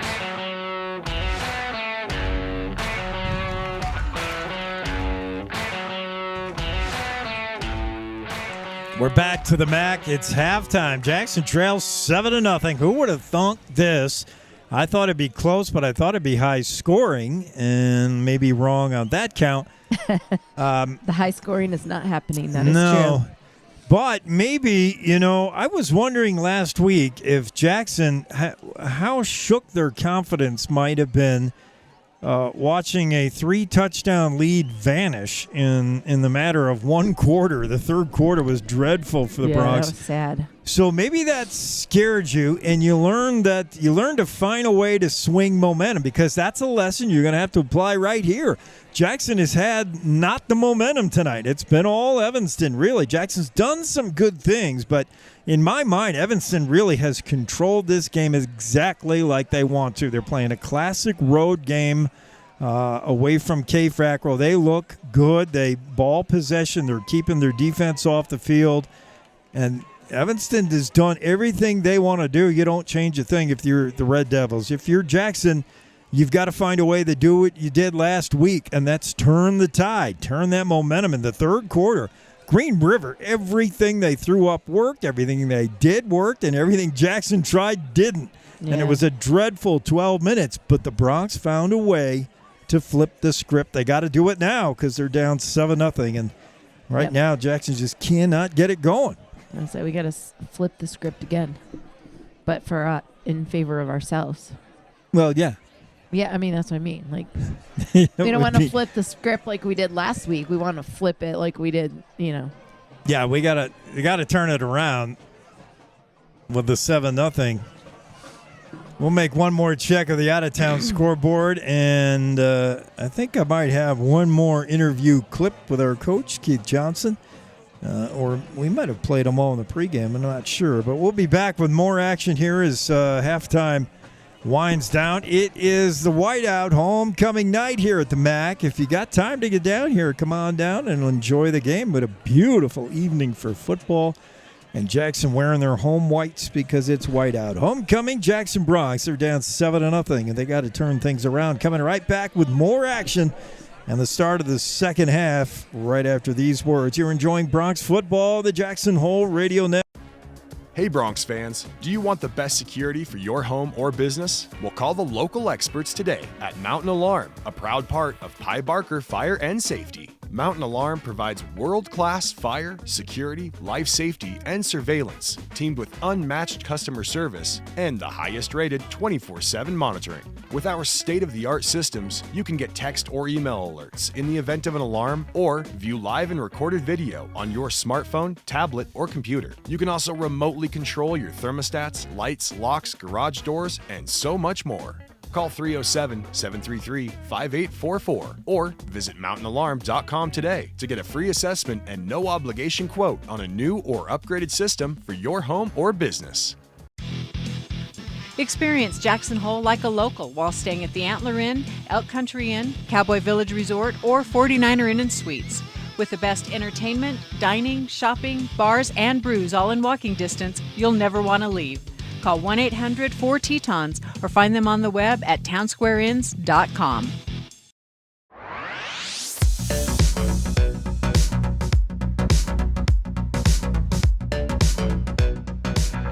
Halftime here at William T. McIntosh Stadium, Jackson Trail.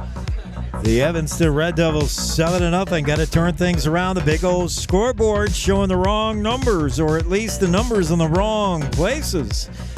But nothing wrong about Big O. Ask about their tire protection plan available for the lifetime protection on your new tire purchase. All tires and services covered at over 500 locations nationwide. Travel with the peace of mind you're riding with. The team you trust, Big O Tires in the Target Plaza, showing a scoreboard of 7-0 Evanston. It's been all big red. It's time for the white machine to get going. White tonight, anyway. Yeah. Yeah, yo. Oh, yeah, it is. Let's circle back with the keys to the game and see if the Jackson Bronx have been applying these keys. Deuce is not wild. I don't know if we've been successful with that. The deuce has been wild.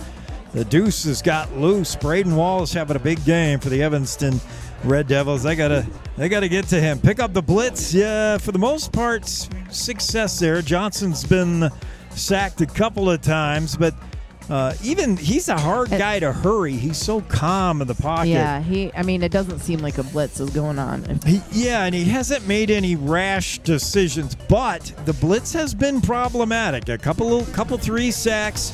And then you've had Waylon Cosby dropped on the backfield a few times by blitzing linebackers. The offensive line has got to identify which Evanston linebackers are coming and figure out who has the blocking assignments there. Match up with Cook. Jackson's been doing a good job of that. Haven't heard much from Clayton Cook, but that's because number 2, Braden Wallace, having a real good game for the Jackson Bronx. Both teams have returned to the field, and we are about 1 minute away from kicking this thing off in the second half. We'll take one last break, come back with third quarter here at the Willie Mac. It's Evanston 7, Jackson nothing. Looking to turn that around right after these. Cashmere, silk, down, or denim, Blue Spruce Cleaners is where you take them. We have a friendly, knowledgeable staff eager and happy to serve you in 2 locations and on the road with daily pickup and delivery service and expert tailoring on site. We offer the best in green, effective, and gentle cleaning with Green Earth Cleaning and professional laundry for your sweaters, gowns, comforters, and linens. Blue Spruce Cleaners is a recognized reduce, reuse, recycle business leader, providing green, affordable, and friendly service to our community for over 20 years. Whatever the season, whatever the reason, Blue Spruce Cleaners. Live action on KZ95. Here's Jake Nichols.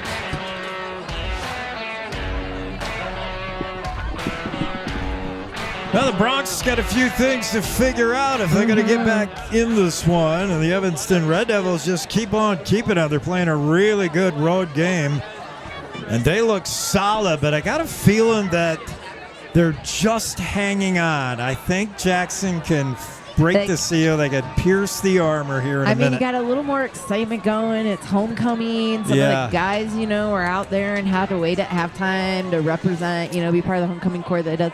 But now it's like, all right, festivities are done. Besides the dance later on, let's just, it's time to go. Plus, in the halftime locker room, I think Coach Keith Johnson was throwing clipboards and kicking over water coolers and saying, come on, boys, pick it up. We got to get a couple of touchdowns here. We'll see. Jackson had a chance right there at the end of the half with Alexi Balag, but a field goal would have been a long one. That was blocked. Evanston has also missed a field goal. Yep. Red Devils also fumbled the ball at the Jackson 4. So this very well could be 17-3, let's say. But it's 7-0. I'm thinking back to the Star Valley game. We're watching it. We're helping Star Valley move down the field, making mistakes, but they played hard. They're not doing anything wrong out there right now. The defense? Or the offense. There's just no points on the scoreboard. But these guys are not. It's not anything exciting or big explosive play, but there's not been anything they've really done that's. 2 fumble losses by Jackson were hurt. Yes. But you're right. The Jackson offense hasn't been bad. It's just the Evanston defense has been that good, and they just haven't been able to just start clicking. Boy, I'm watching Johnson throw here on the sideline, and he can really sling it. He has got an arm. If they could just get Grant Johnson some time, watch this rope. He throws a laser. Yeah. Hopefully. We haven't thrown enough like I thought we would. Yeah, they've been trying to establish a run with Cosby, but, with his 2 fumbles and not a lot of room, I think they got to try to open it up. They need a big play here to kind of change the momentum, get the crowd behind them again, get excited. Just one big play. We'll see as Jackson huddles up right here on their near sideline. Same thing on the far side as Big Red gets ready. And if you're just joining us or joining us late, Jackson is wearing their road whites, doing that on purpose, celebrating homecoming tonight with the whiteout. And they contacted the Red Devils a couple weeks ago and said, would you wear your home reds? And Evanston said, sure. Yeah. That's why we're kind of flipping the colors. I know. It's really kind of weird because I swear growing up when I was in school, my school colors were orange and black too. I swear we were white at home and our dark colors were on the road. That's what I really remember. I think there was an era where that was the case. Okay, but and then just... for the most part, you wear colors at home now. Yeah, but I think there Yeah. was a time where you did wear your whites at home, a brief time. Yeah, I always just felt like it was white at home, and so that was always odd to me when they didn't, so this seems normal. Yeah. Jackson's got to kick the ball as they receive to start the game, so they'll be booting it away. It's Braden Wallace on the near side hash. And I would think Alexi Balag is going to do all he can to make sure he avoids kicking to Wallace and take his chances with Cyril on the far side, or just kick it out of the end zone like we know Alexi Balag can do. So we'll see how Jackson handles this opening kickoff for the second half. Braden Wallace on the near side, standing at his own 1-yard line. His counterpart is Brooks Cyril to his right on the far hash. Here comes the kick from Balag, and that's going to be in the end zone, out of the end zone. So with the touchback, Evanston will start with the ball at their own 20-yard line.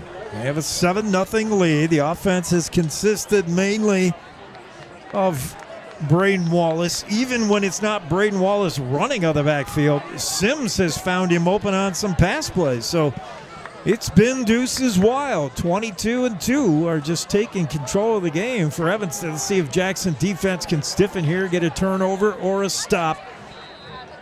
Evanston at their own 20-yard line brings it up. It's Sims with a snap of the give straight ahead. Wallace, not much there. He is stacked up. Selesniak is there. Rice Robinson is there. And so is big number 55. That's Rigdon Hammond.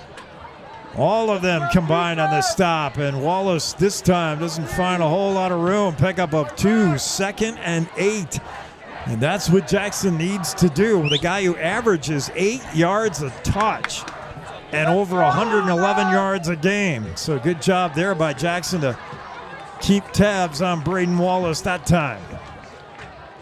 Wallace again in the backfield, deep. He's 8 yards off the line of scrimmage. Sims behind center. Fake to Wallace. Sims rolling right. He's pursued by Selesniak. Gets rid of it. Pass is knocked down. Incomplete. Good coverage there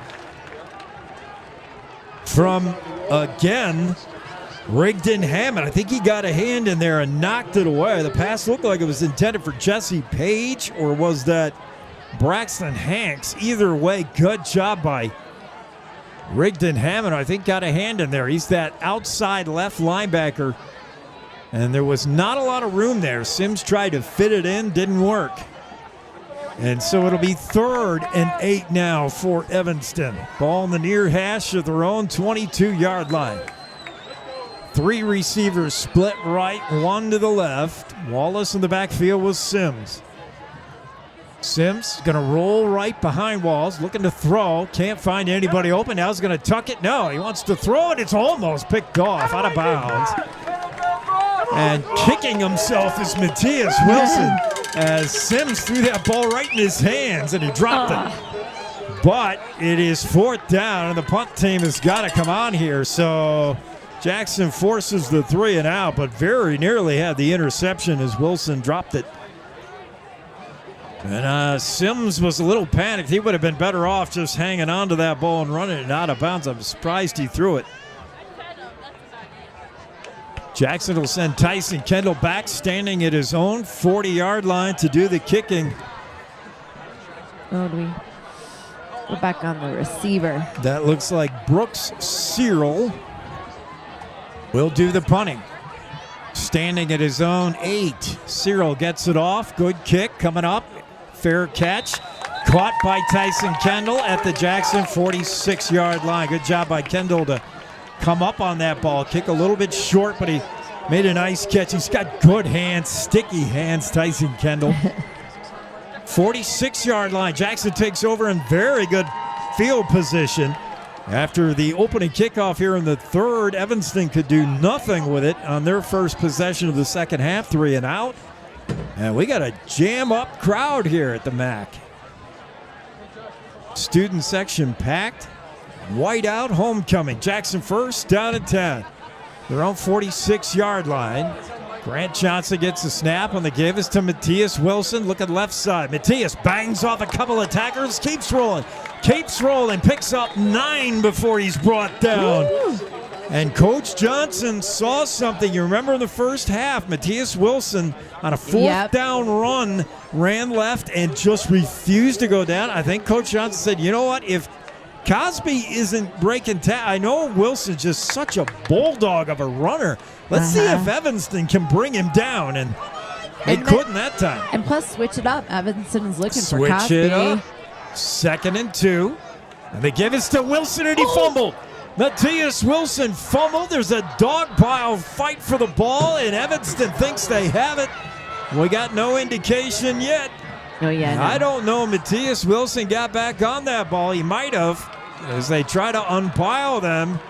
And it'll be Jackson Bronx ball. Woo! Oh, boy, that could have been disastrous. That would have been a momentum change for sure. That is the third Jackson Bronc fumble. They hang on to that one. Maybe the fourth. They recover. They are just dropping the ball. Both teams cannot hang on to the pigskin. Matias comes off and looks a little like he got the wind knocked out of him, but it'll be 3rd and 5 now for the Broncs on the loss of 3 there. Shotgun, empty backfield. Grant Johnson going to throw, coming near side, cannot connect as it's through the hands of the intended receiver, Colin Pape. Johnson really trying to work Pape into the routine here. That he was very well covered by Caden Marler. I don't know that play would have done much even if he caught it. 4th and 5. Jackson in no man's lane here would probably go for it. I think they are. Yeah, why not? Why not? Why not? You got Liam Logan, Liam McPeak in there, both going to be wide outs. Colin Pape is back in after whatever was bothering him. And Tyson Kendall, of course. Cosby also split wide in the slot left, so empty backfield to throw. Over the middle, almost picked off. Oh, boy. In and out of the hands of Carter Moore, then in and out of the hands of another DB. And Grant Johnson, I'm not sure what he was looking for there, but that wasn't it. Whoa, that was not it. Johnson had time as the pressure didn't get there, but it just threw that ball right at Evanston and very nearly intercepted. Wouldn't have mattered anyway. In fact, Evanston's better off with the turnover. The interception would have put the ball back on their own 40. This way, the ball's at the 49. True. Red Devils line it up. Sims is up under center with the I formation behind him. They give this to Wallace, second man through, and he's got a yard. That's all. As he's wrapped up by big number 55 again, Rigdon Hammond, first guy there to make the stop. Now Hammond checks out, replaced by Tate Wiley. So good job, Jackson, here in the second half, not letting Wallace have a whole lot of room. 2nd and 9, ball right at midfield for the Red Devils. Bronson Sims up under center, the Evanston quarterback. The snap, and he bumps into his running back in a busted play, but Sims manages to get 7 yards out of it. He ran right into Braxton Hanks, the junior, and a busted play. Hanks wasn't where Sims was expecting him to be, and Bronson said, I'm going to have to hang on to this myself. He managed to pick up good yardage, though. It'll be 3rd and 2. And that was the best case scenario for Evanston. That could have been disastrous. So both these teams at times have been their own worst enemy on offense. 3rd and short. Evanston, Sims up under center. Hard count, nobody budges. He'll go back and run a play here. There's a snap, give straight ahead. Got to be close, but I think he's short. It'll depend on the spot. The carry by Braxton Hanks again, and I don't know he got there. And he did not. Oh, boy, big play coming up. 4th down and less than a yard. 4th and about 1 foot, and the crowd is into it now. Well, come on up. Watch that quarterback sneak. They don't need much here. Sims under center, quarterback sneak, tush, push, and he got it. As he gets out to the 40, and Sims is there. This Evanston offensive line has been pretty good. Jackson defensive line is also very good. So it's been a tough battle all night, but this time Evanston is able to get a surge and the first down at the Bronx 40. 7:16 to play in the third. Evanston already leads 7-0, and they're again on the move here. Jackson trying to keep the defense fresh, substituting. 1st and 10, Red Devils. Braden Wallace, second man in the eye. Nope, they're going to throw. Quick pass, right side. Matthias Wilson there with a tackle. Pickup of 7. And on the receiving end for Evanston, it's Riker Pace. First time we've called his name tonight, but he is one of the favorite targets of Sims. That was a nice play. A quick pass to the outside, right side. And a gain of 6, 2nd and 4 for Evanston. This is a good down, 2nd and short, and take a shot here, or you can just keep grinding away. Sims under center, 2 receivers, 1 left, 1 right. They give us to Wallace, second man through the eye. Wallace carrying that football like a bag of bread. And he gets it down to the 30 with a good second surge. Whistles blow early. Wallace was not down. He was still chugging. And he's all the way to the 30. That would be a first down. If he gets the spot, he does. 1st and 10. Red Devils now at the Jackson 30-yard line. This defense got to be tired. They've been on the field for a majority of the night.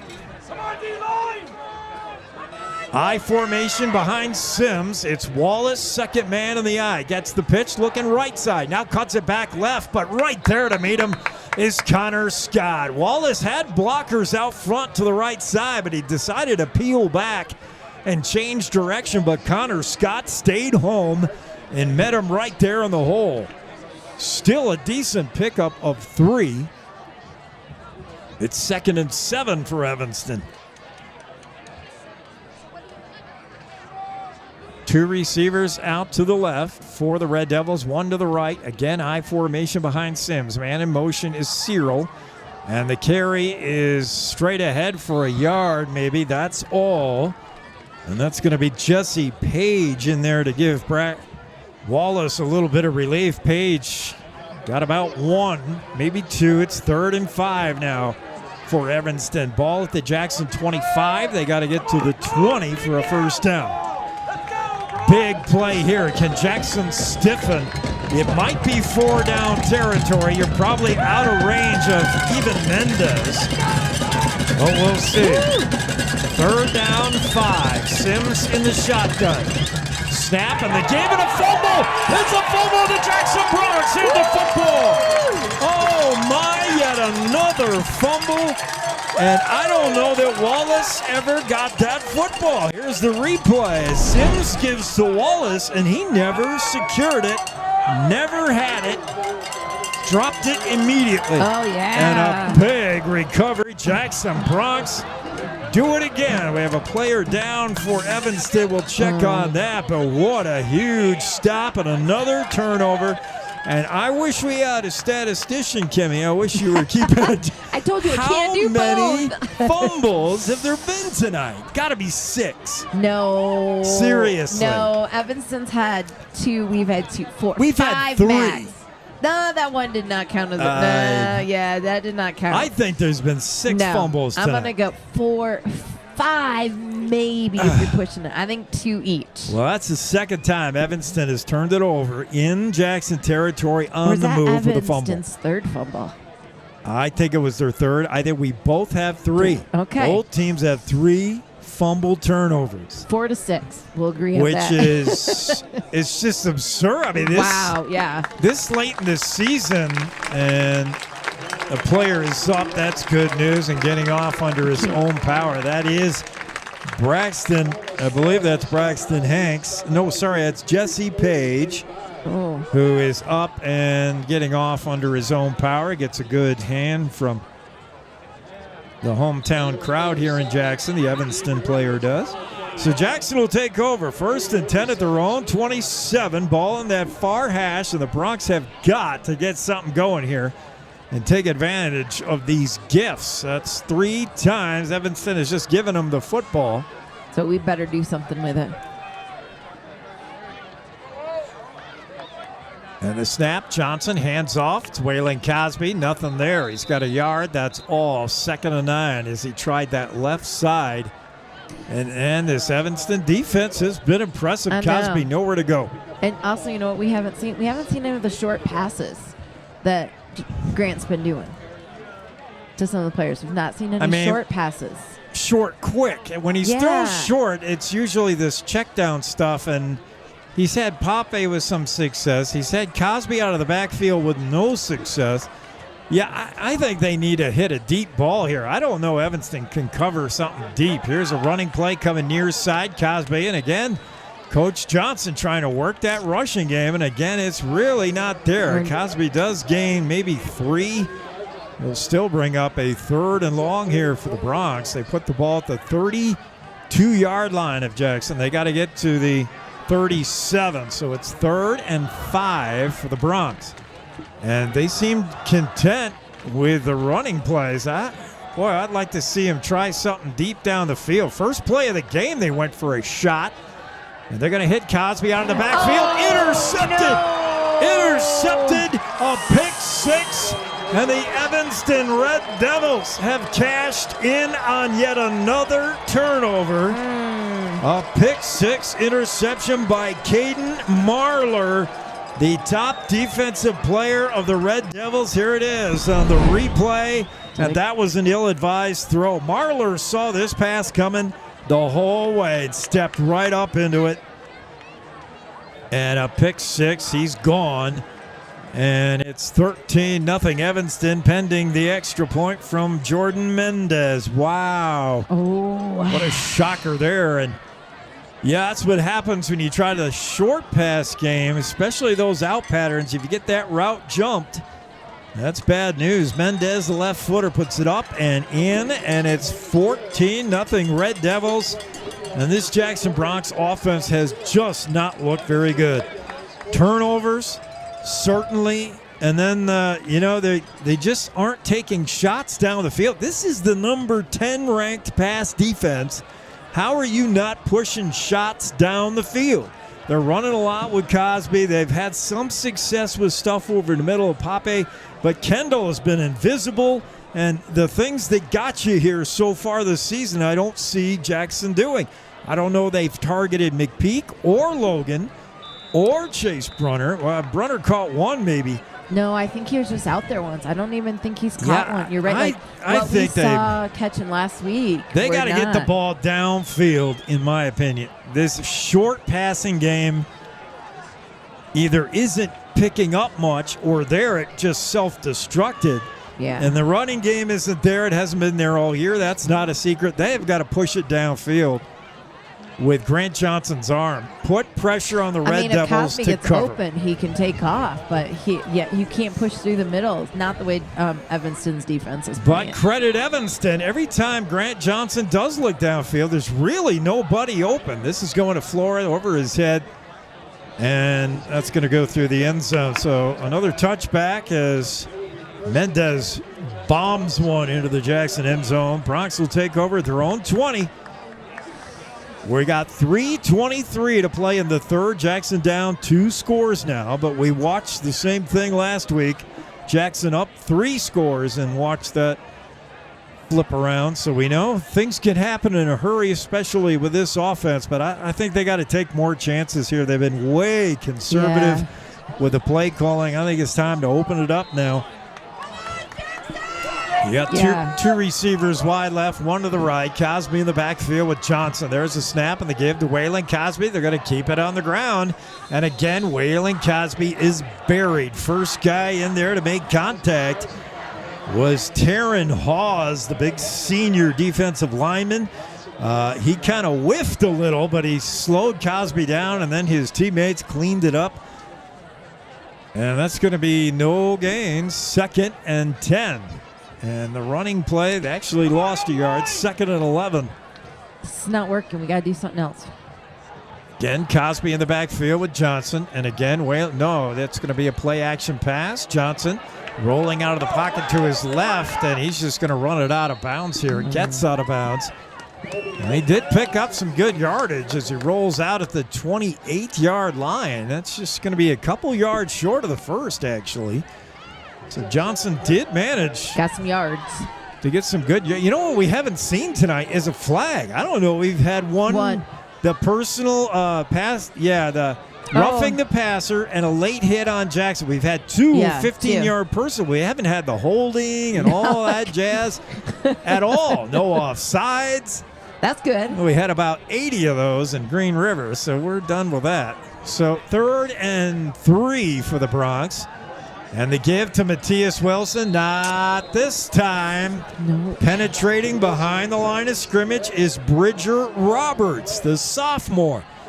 And Matthias Wilson is big and rumbling as he can be. He never had a chance to get on track as Roberts was in the backfield with a handoff. And a loss of 2, and the Jackson running game is just not there in 2024. No. I mean, well, I feel like it's done some stuff in some other games, but I don't know. We got to go to something else. It's not working here. Time to abandon the rush. I don't even know where. Fair catch is called for and made at the 37-yard line by Braden Wallace. Good kick there by Alexi Blag, but good field position for Evanston. Come on, Jackson. And the Red Devils, you got a feeling this is a make-or-break drive. With under 2 minutes to go in the third, I think Evanston can put a real dagger in it with a long drive here and a touchdown. Jackson has got to get a stop and get this defense off the field. Their offense has been able to do very little against Evanston. A lot of it has to do with the Red Devil defense. They've been good, better than they should be. They came in by prepared. the numbers. They did come prepared. Some of it has been play calling. Jackson just hasn't opened up the playbook. Pitched right side of Wallace, and a good tackle by Jack Berizet, who was pumped up. Wallace got a couple on that right side, but that's all. I'm surprised Evanston hasn't gone back to the left side of that offensive line. They were just running wild with Braden Wallace to the left in the first half, but they have not gone back to that. They've been trying to run him right, and that's not working. Jackson with a good stop there. 2nd and 8. Evanston more than happy to let the clock tick away. Bronson Sims in the shotgun. He wants to throw. Going far side, right side, and he just throws this away. Double covered there on his intended receiver, Timber Fitch.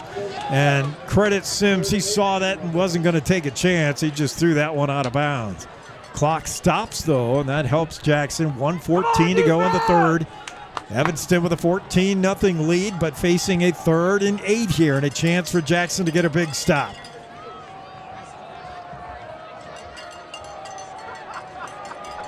Wallace is split down here in the slot on your bottom of your screen. Hanks in the backfield. Sims rolling left. Wants to throw. Fires. Got a man. Caught near the first down, but I believe short. Good tackle by Tyson Kendall. The pass complete to Riker Pace. It depends on the spot. And they're going to say it's short. Big decision for the Red Devils now with the clock ticking. Under 50 seconds. Yeah, I think the tush push has been working for him. I think a quarterback sneak again here is the way to go for Evanston. I think they know they have Jackson on the ropes. Braden Sims comes in. They're going to go. As head coach Steve Moore is going to roll the dice here with 4th and 1. Sims under center. High formation, and he's going to keep it himself, and he's got plenty as he's out to midfield. That offensive line has done a good job surging. You know, this Jackson Bronx defensive line has been good all year, but I've not seen them pushed around like this. Credit the Evanston offensive line. They've been outstanding this game. And they're going to bring that back. Originally, Sims had fell across the 50. They're going to say he was on his knees at the 49. So timeout on the field. We'll take the timeout here too and be right back with the timeout. A reminder that Jackson Hole Ford is your local dealership serving locals, run by locals. Jackson Hole Ford sponsoring this timeout. High Country Linen Service has grown with its state-of-the-art facility to be the premier rental service for linens, uniforms, and entry mats. High Country Linen also provides wholesale janitorial supplies, paper products, and earth-friendly cleaning supplies to Jackson Hole, Teton Valley, and beyond. Call 733-2638 or come see us at 355 North Glenwood. On the web at highcountrylinen.com. Here's your voice of the Jackson Bronx, Jake Nichols on KZ95. Now the big old scoreboard showing Evanston 14, Jackson nothing. That was not a timeout, by the way. That was the end of the third quarter. Caught me by surprise. Oh, you didn't know? You thought it was a timeout? I thought it was a timeout. Oh, I thought you knew it was the end of the quarter. No, that went fast, that quarter. But, yeah. No penalties. When those flags don't go up, they actually get to play ball. We're down to the final 12 minutes in this one. Jackson has got to get it going, but the problem is Evanston has the football right now, and yet again on the move. 1st and 10 at their own 49-yard line, moving left to right. Big Red, Sims under the center and gives to Braden Wallace. Wallace looks left, dashes through the line and picks up 8 yards and makes it look easy. In on the tackle is Jacob Roper, but not before Wallace just running behind that strong offensive line. Whenever he runs left, that offensive line blows open holes, and it's 2nd and 8 now for the Red Devils. Sims under center, I formation behind him. Bracken Rich, the lead fullback, but it's going to be the tailback, Braden Wallace, and he's got another big gain down to the 35-yard line, just surging behind his left guard. And that's another big hole, Wallace. And I think now maybe Jackson's starting to get a little fatigued on defense as Evanston is imposing their will in the offensive line. Evanston again going with 2 running backs in the backfield. And the give is to Bracken Rich. Rich got a big hole up the middle, but a fumble. And Evanston falls on it. Oh, how fortunate. Jack Barazay was right there. So was Zelezniak. Barazay, I believe, pulled the ball loose from Rich. Woo. But Evanston was saved as they did pounce on that loose ball. Bracken Rich nearly coughed it up for the 4th fumble turnover for Evanston. They dodged a bullet. 2nd and 3, though, was a good gain of 7 by Rich. And that time it wasn't Wallace, and Jackson I don't think was ready for the fullback to get the carry. Braxton Hanks now the fullback in front of Wallace, but it's going to be Braden Wallace with the carry. Straight up the middle, big yardage until Zelezniak wraps him up. But he squirted through the offensive line with nobody laying a hand on him. Big hole for Wallace, who gets down to the 23-yard line until Zelezniak could stop him. Now make it the 21. They give him a fortunate spot there. That's going to be another first down for Evanston. Clock now ticking away. 10 minutes to go in regulation. Evanston up 2 scores and looking for more. 1st and 10. They're in the red zone again. Jackson 21-yard line. Wallace behind Braxton Hanks. The snap on the fake to Wallace. It's going to be a keeper by Sims, and he gets right around Jacob Roper down the sidelines and in. Touchdown, Red Devils. And Braxton Sims put a little dipsy doodle on Jacob Roper, who was supposed to be the contain man on the edge, and he beat him. Watch this play as Sims just gave him a head fake. You see 21 Roper, and whoop, right around him, and there was nobody there. He runs down the sidelines, touchdown run, 21-yard touchdown dash for Evanston. And the PAT coming from Jordan Mendez. Wow. I think this hometown crowd a bit shocked. The kick is, that might have been partially blocked. It was. Oh, yeah, it was. It's going to be no good. Somebody got a hand on that. And the kick is no good. So the score, Evanston 20, Jackson nothing with 9:39 to go in the 4th. This is not the way I saw this game going down at all. I would not have predicted this. And I don't know what's going on with that Bronx offense. And, I'm not going to blame the Bronx offense. It's Evanston has been good on defense. I was going to say, I don't really have. Whoa. I mean, Jackson has not developed any kind of a rhythm. They haven't done the things we've seen them do all year. Yeah. But I think that has more to do with this visiting team than it does with Jackson not performing well. I mean, it's not the Bronx best game, that's for sure. But a lot of it has to do with Evanston. They have been that good on defense. And Jackson's got their work cut out for them. Here we are with another 3-touchdown lead here. But this time it's the other guys. We'll see if the Bronx can come back. They don't have a lot of time to do it in, but not impossible, especially the way the ball's been put on the floor here tonight. By my count, 6 turnover fumbles, and maybe more balls hit the ground that were recovered by the team that fumbled. It's just been fumbleitis tonight. Not over until it's over, though. So we got time. Roger that, Kimmy. We do have time. We have time. It's not impossible. 9 minutes, 30 seconds. Taking a long time here getting the kickoff. I'm not sure what the delay is. Both teams have all 3 timeouts here remaining in the second half. And Jordan Mendez ready to kick, the left footer. He doesn't usually provide an opportunity to return ever. And we'll see what he does here. Yeah, he kicks that one nearly through the uprights, booms it into the end zone. Yeah. And Jackson will take over at their own 20-yard line.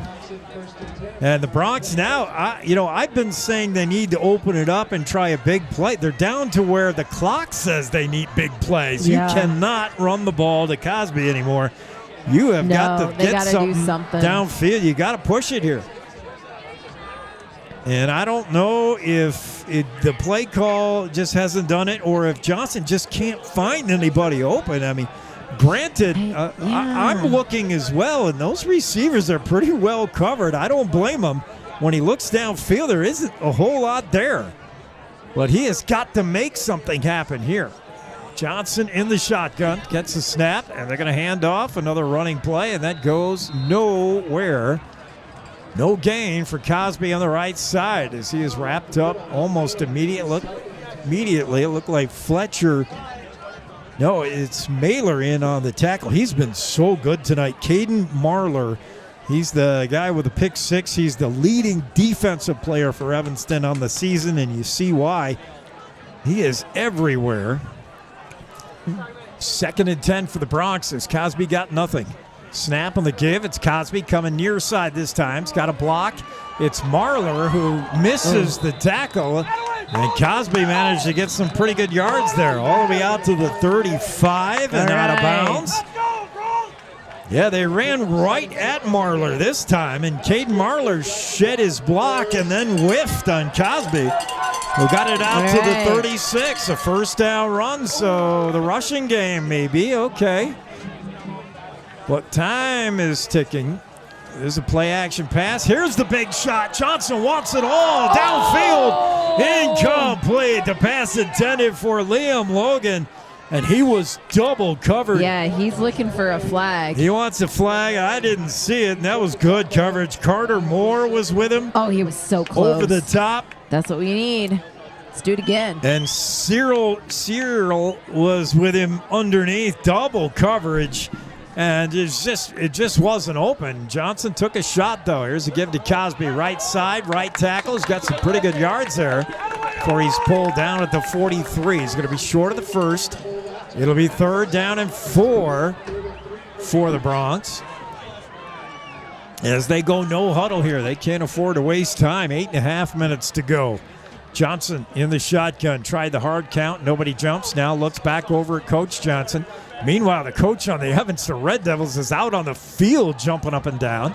Pass complete, now knocked and dropped. Oh. Complete momentarily, and Cosby dropped it. He took a big hit from Breckenridge and could not hang on. It's going to bring up 4th down, and you have to go here.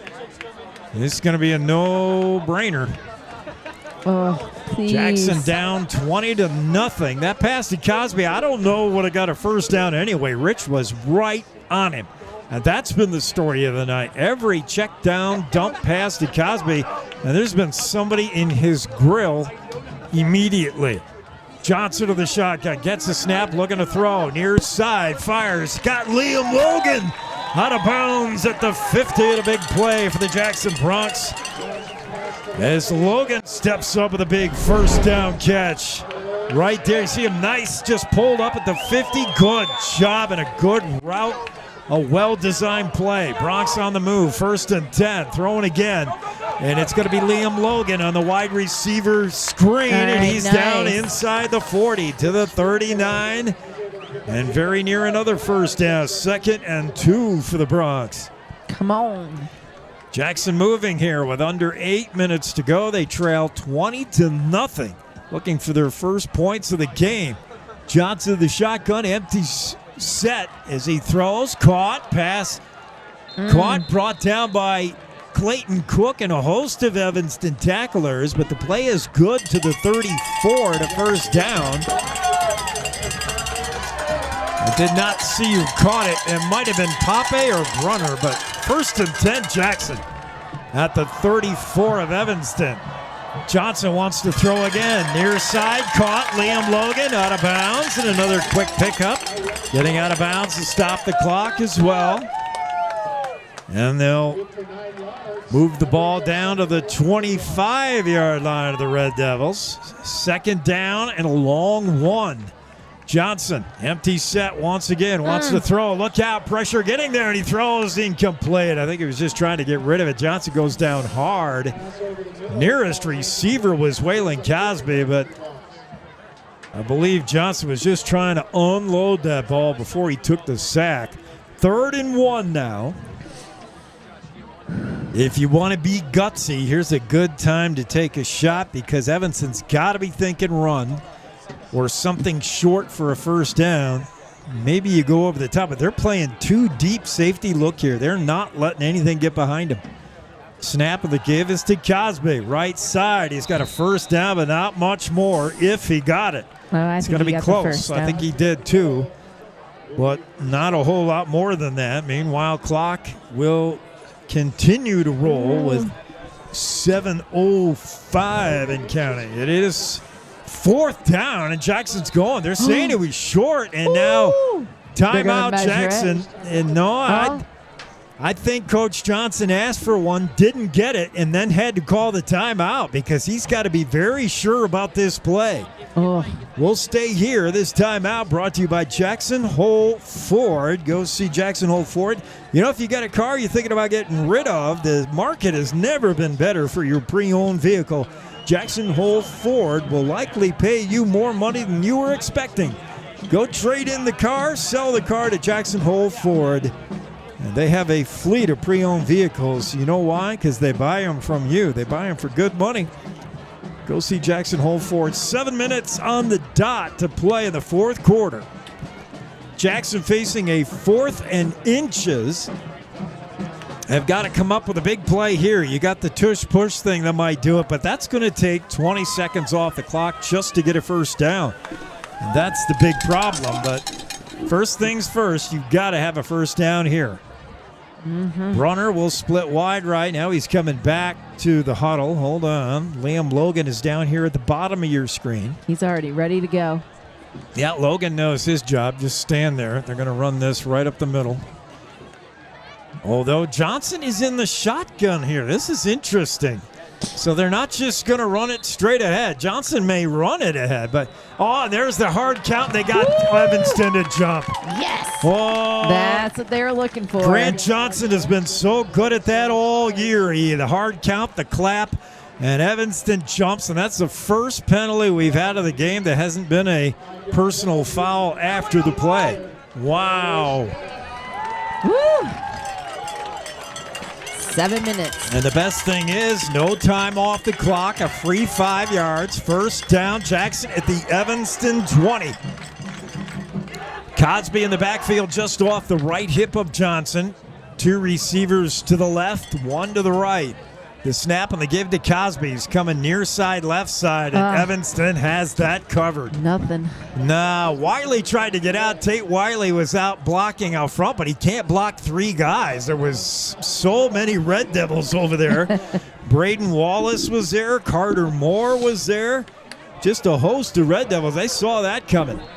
2nd down now, and whistle before the play, and I think Jackson might have moved before the snap. We'll see. No, a timeout right there by Evanston at the last minute. The Evanston Red Devils take a timeout. They now have 2 left, as do Jackson. 6:37 to play. Jackson's still looking for the first points of the game. They're down 20-0. Here's something to think about, Kimmy. What has Jackson done really? Let's say Jackson gets the touchdown. What have they been real good at this year? Yeah, I was already thinking that, but I don't want to say onside kick. Shh, don't tell Evanston. No one knows. Yeah, Jackson has I had. was already thinking that. We score, onside kick, score Jackson's again. done a real good job of that onside kick, recovering those. But they usually do it when you don't know they're coming. Right. This Evanston's would be gonna be ready obvious, for it. so Yeah. this would be a little harder because Evanston is definitely going to know we're going to do that. Or at least try. Like, why wouldn't you? Yeah. But got a momentum swing. But I'm like a little worried with all the fumbles and the different things. It's also scary. You know what I mean? But Well, you got to take a chance. Jackson could use one more Evanston fumble. Why not? There's already been 4 at least. 2nd and 12 here for the Bronx. I mean, they got to get first downs, but they also got to push this thing in the end zones pretty quick here. They can't goof around. They got 37 trips to the right. One receiver to the left is Logan. The snap and the give is to Cosby straight ahead, and Cosby is just across the 20 to the 19. That's still going to leave 3rd and 9 at least. 3rd down 9. Jackson trying to hurry here, going no huddle up tempo. 2 receivers to the right, 1 to the left. It's Cosby in the backfield with Johnson. They're going to give it to Cosby right side. Waylon Cosby looking for room, and there's not a lot there. He's tackled. Big number 56, Taryn Hawes, was on the tackle, and running the ball 3rd and long. I just want to see something Surprise. else. Yeah. It brings up 4th and 7, and Jackson's got to throw here. They've put themselves in their own hole here. Empty backfield. Johnson to throw. Has time. Right side. Got a man. It's Cosby. He's knocked out of bounds. Caught. Okay. They're going to say he stayed in bounds. First down. What? They needed 7, but he got 9. That's good. Oh, no, but the clock he did still not stops. get out of bounds. It stops with the chains moving, but it'll start again here in a second. There we go. And there it goes. We're ready Grant to go. Johnson wants to throw over the middle. Touchdown pass. Did I catch it? I might have missed it. It's Tyson Kendall with a catch. Take a look at the replay. Johnson looking for his favorite target, Tyson Kendall. You don't even have to move it. We could see all that. Kendall said, waving his hand, he's like, I'm open, I'm open, I'm open. And Johnson said, I see you. Bam. And that's the combo that's been working all year long, and it just hasn't been clicking tonight. Extra point from Alexi Balaga straight down the middle. All right. And the Jackson Bronx not ready to go quietly here on homecoming night. No way, Jose. 20-7, and now we'll see perhaps the onside kick. 5:31 to go to the 4th. Jackson has 2 timeouts. So do the Red Devils. And I don't know where that play has been all night, but that's Jackson's play. Yes. And I guess, And nobody was on Kendall. That was the interesting thing. Take a look at that replay. Watch Tyson Kendall right off the line in the slot. He knows nobody is guarding him. Nobody's covering him. And Kendall immediately on the snap says, hey, right here. And Evanston did have a DB finally come over, but too late. Yeah. And good job for Kendall recognizing it was open. Good job for Grant Johnson, who's not going to let that go without seeing it. And he saw his favorite guy in the slot wide open and threw a dime on a rope for the touchdown pass. And Jackson needed that one badly. And Evanston looks like they're coming up here at the line of scrimmage. Yeah, they got their hands team in. They're expecting the onside kick for sure. Okay, we're going to. Their deep man Wallace is not even deep. He's standing at his own 19. We'll see if Alexi Blog chooses to. I don't know if you can afford it if you do not recover this. You give the Red Devils a short field. I think he's going to boom it here. I think he's going to boom it and give he's going to give Wallace a chance to try to receive this. I think he's going to kick one high and deep.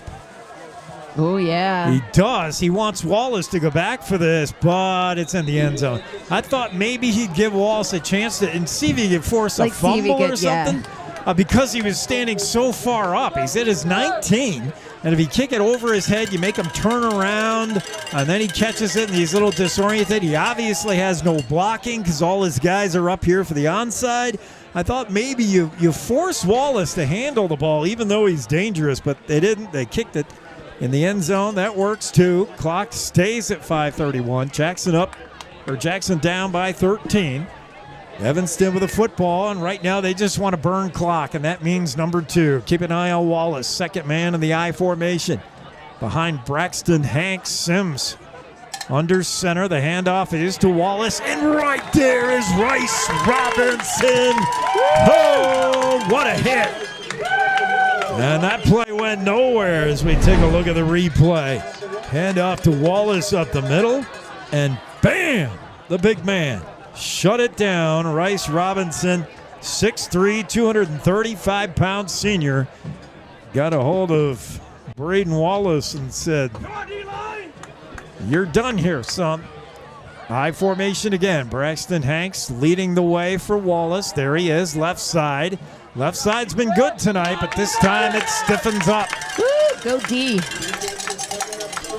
Barazay is there. Jacob Roper is there. Connor Scott and Rice Robinson again. So Jackson knows exactly what Evanston wants to do here. That's burn clock and give it to their big man. And all the Broncs need to do is get one more stop, and you'll get the punt. Huge play coming up here. Does Evanston dare throw the ball, or do they hand it to their big guy again? We've seen the Red Devils also use some trickery and give it to another running back.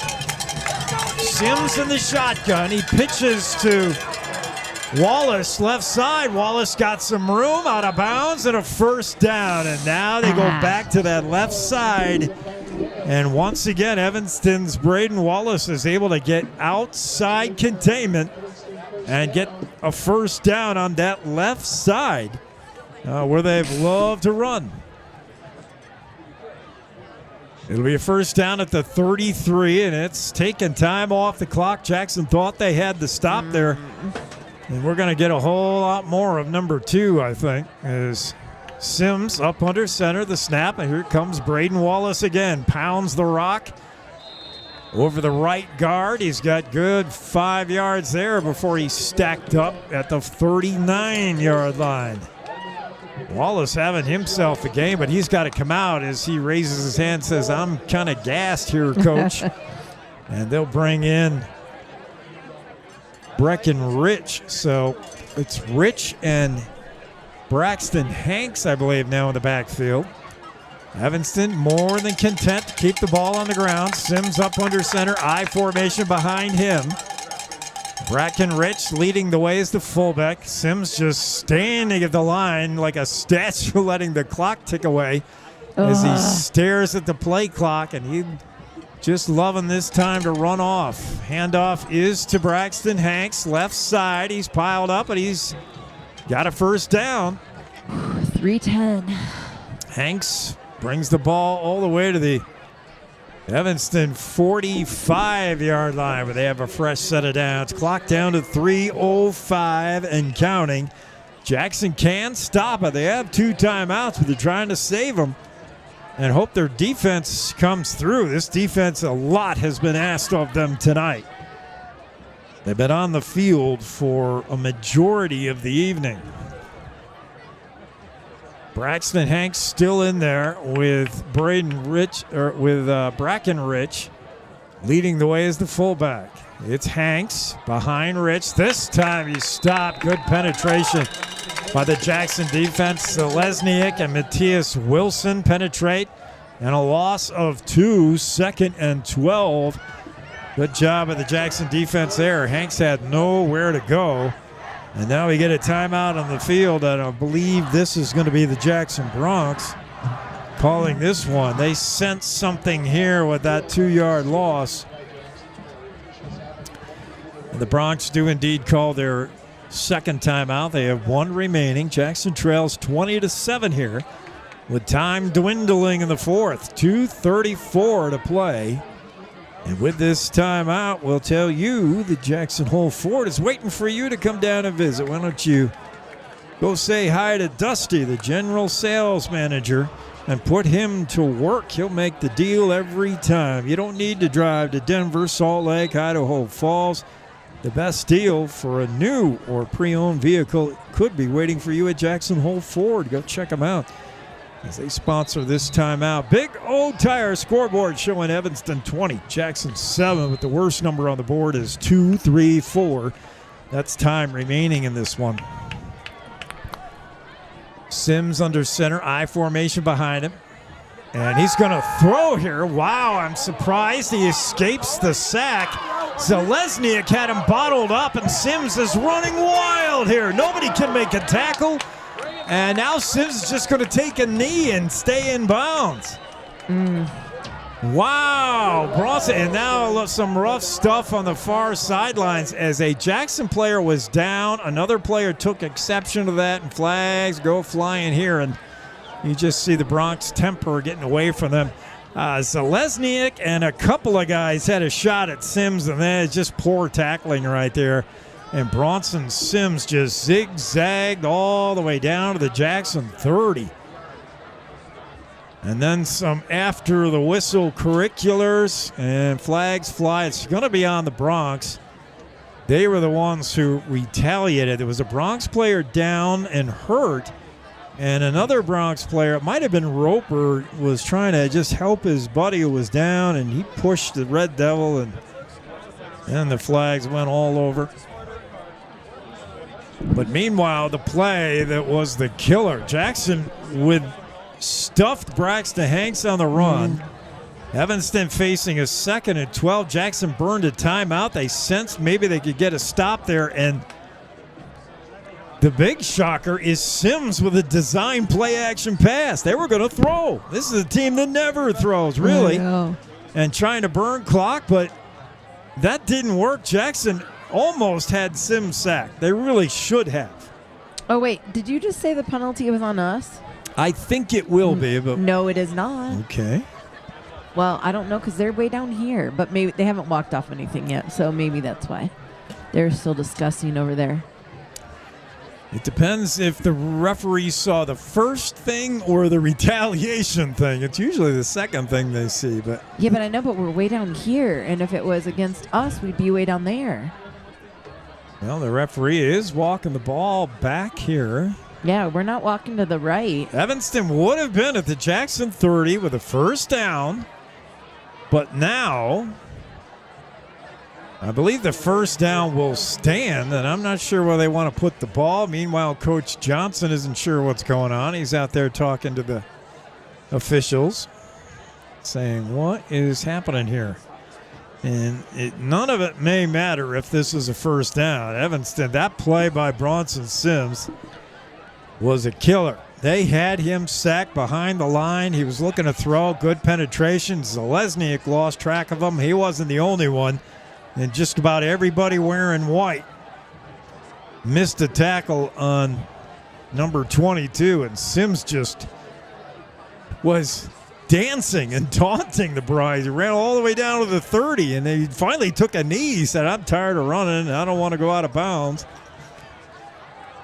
Johnson doesn't look like he cares for the explanation he's getting, but they are going to walk this back. It's not going to be Evanston at the Jackson 30, that's for sure.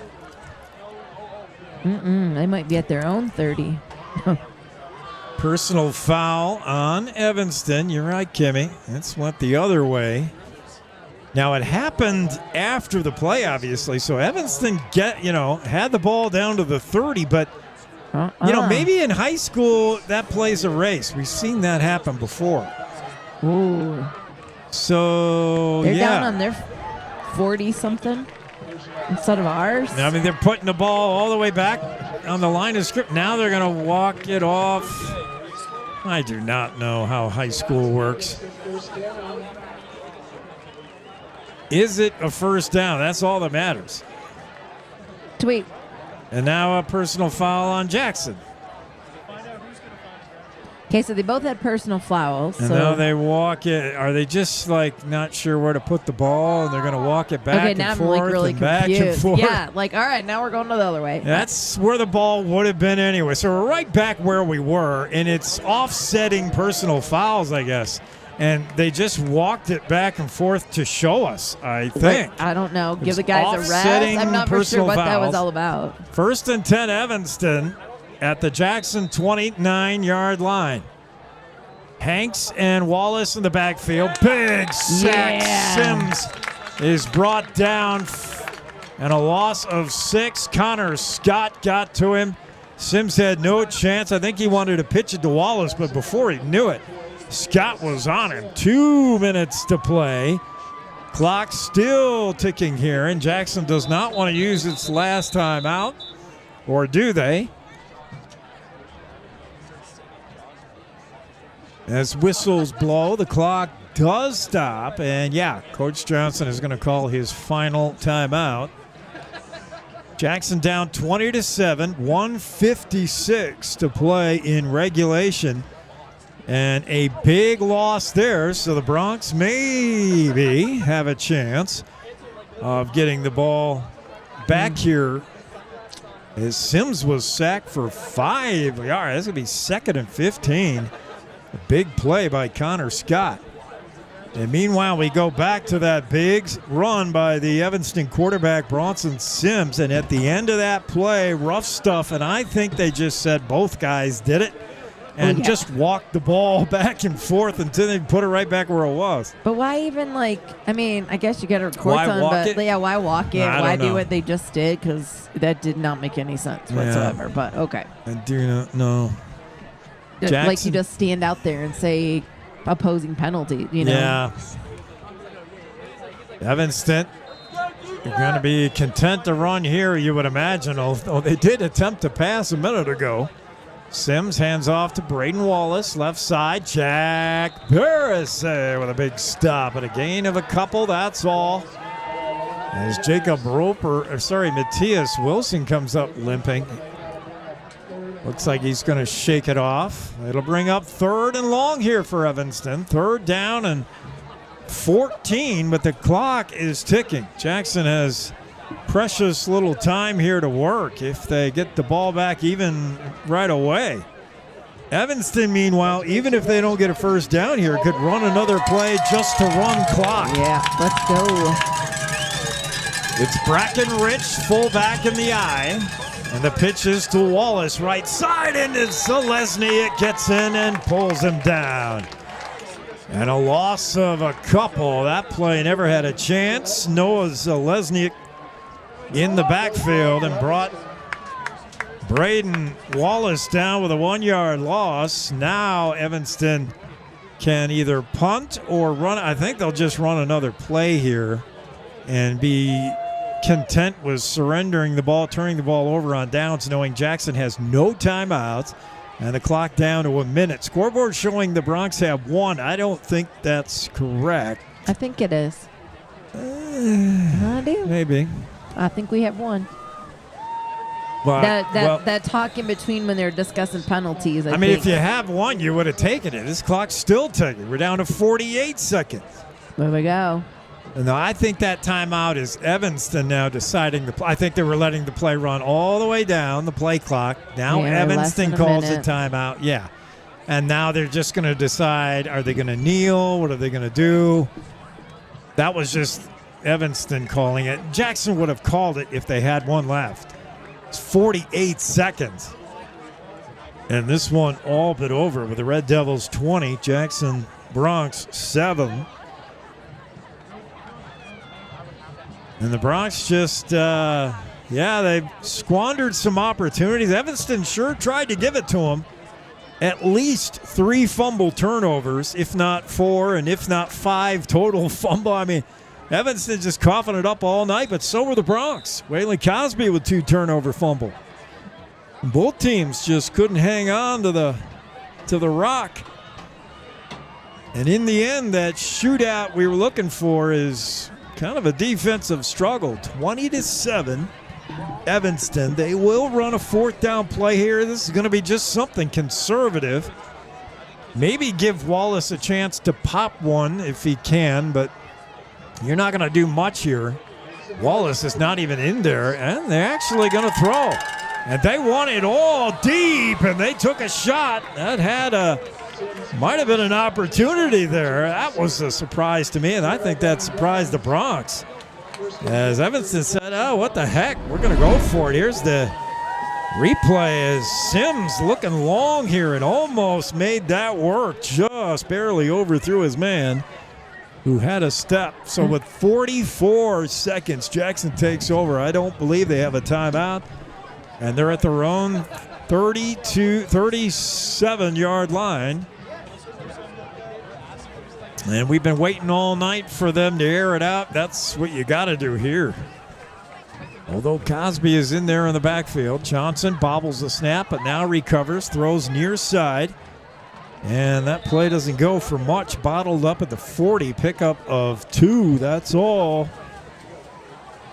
2nd and 8. Jackson hurries back to the line of scrimmage with 25 seconds left. Quick spike by Grant Johnson. Stops the clock at 26 seconds, but also brings up a 3rd and 8. I mean, you have to waste it down there. But you're in 4-down business, 4-down mode. Less than 30 seconds. Jackson comes up to the line at the 40. Johnson with the empty backfield. Looking to throw near side. Fires. Got Liam Logan, who's met immediately. Pickup of 5, but it's short of the first down. Good coverage there. First to make contact, Carter Moore. Evanston has not given the Jackson receivers much room to work after the catch. They have just been right there. Clock at 20 seconds. Johnson to throw. Has time, now flushed out of the pocket. Tries to shovel one to Colin Pape, but it's incomplete. It's actually scooped up by Bracken Rich, but an incomplete pass. As Grant Johnson just tried to backhand shovel that away, and that was a 4th down play. So that'll turn it over to Evanston with 15 seconds left, and the Red Devils will get into victory formation here. They have come and spoiled homecoming night. Sure did. For the Jackson Bronx. Bit of a shocker. Jackson comes in ranked 7th. Evanston ranked 9, but I think anybody you talk to would tell you these two teams very evenly matched. But not tonight. This was all Evanston from the get-go. Red Devils really had command of this all the way, as Evanston will put a knee to this. It'll only take one snap, and this one will be over here in Jackson. Sims up under center, and there he goes. And that'll do it. Wow. This one going to be a final. The score, Evanston 20, Jackson 7. And a bit of a surprise to me. As we watch these teams line it up at the 50-yard line to go through the post-game handshake. Well, Kimmy K, let's wrap it up. Look for a most valuable player, starting with our visiting team, the Evanston Red Devils. Who caught your eye on the big red machine? Either Wallace or who did you say got the interception? Can't remember his name right now. Oh, yeah, that's Marler, Caden Marler. I almost would say Kalen Marler. I think he did the change, and that sealed the deal. So I'm going to go with him. Well, with all due respect for, I would love to give it to the Evanston defense as a whole. Anyone can't do that. You told me I couldn't do that last week. I know. You're not allowed. I'm saying you're not allowed. I mean, it was just too many people on the Evanston defense. That defense won the game for him today. No doubt. But what got them their points was Braden Wallace. We knew coming in he was the conference's top rusher with over 111 yards a game, over 8 yards a carry, and he did everything he wanted to do. Jackson could not stop him when they needed to. And Braden Wallace, unbelievable. I'm going to go with Wallace. How about for the Jackson Bronx? There wasn't a lot to choose from, just the one touchdown. What do you like there? I'm going to actually say Liam Logan. Okay. Because when we did score, it was his catches that moved us on down to score the touchdown that Tyson Kendall got. So I'm going to go with Liam Logan. Logan, by a sheer guess, had maybe 5 receptions. Nothing for big yardage. Yeah. I'll go with Colin Pape. I thought he was the only guy really that Grant Johnson could connect with, definitely in the first half. I'll go with Pape, but there wasn't a lot to choose from on the Jackson That's side. why I That's say the Logan problem. at the second half. I felt like was a go-to guy and at least did it. Got some points. So I hear you. got some yards. I mean, not points. Well, disappointment for the hometown team on, their big night. But congrats to Evanston, who take a 20-7 victory here at the Willie Mack and get an all-important conference win that puts even more pressure on the Jackson Bronx to go steal one in Park County from the Powell Panthers. That's next week, and we will be there with all the action. That's going to be a crucial game. You don't win that one, you're not going to the playoffs. Yeah, I was going to say, Powell's ahead on Green River right now, and I do know the final for Cody's Star Valley. Oh, do you? I do. What do you got a final in there? Star Valley 52, Cody 35. So they came back. Whoa, boy. Star Valley did. Star Valley. Star Valley is do you have that some good. other ones? It was their homecoming night, by the way. Star Valley 52-35. Douglas rolled it up over Rawlins 28-14. Torrington took care of Buffalo in a close one. Yep. Powell 24-17 over Green River, as Kimmy said, and Riverton shut out Lander 31-0. This one 20-7 Evanston on the big old scoreboard. For Kimmy K, I'm Jake Nichols, and we're Jackson Hole Radio Sports Network. Thanks for spending your evening with us. We'll see you next week in Powell, Wyoming for a big one. Good night. God bless.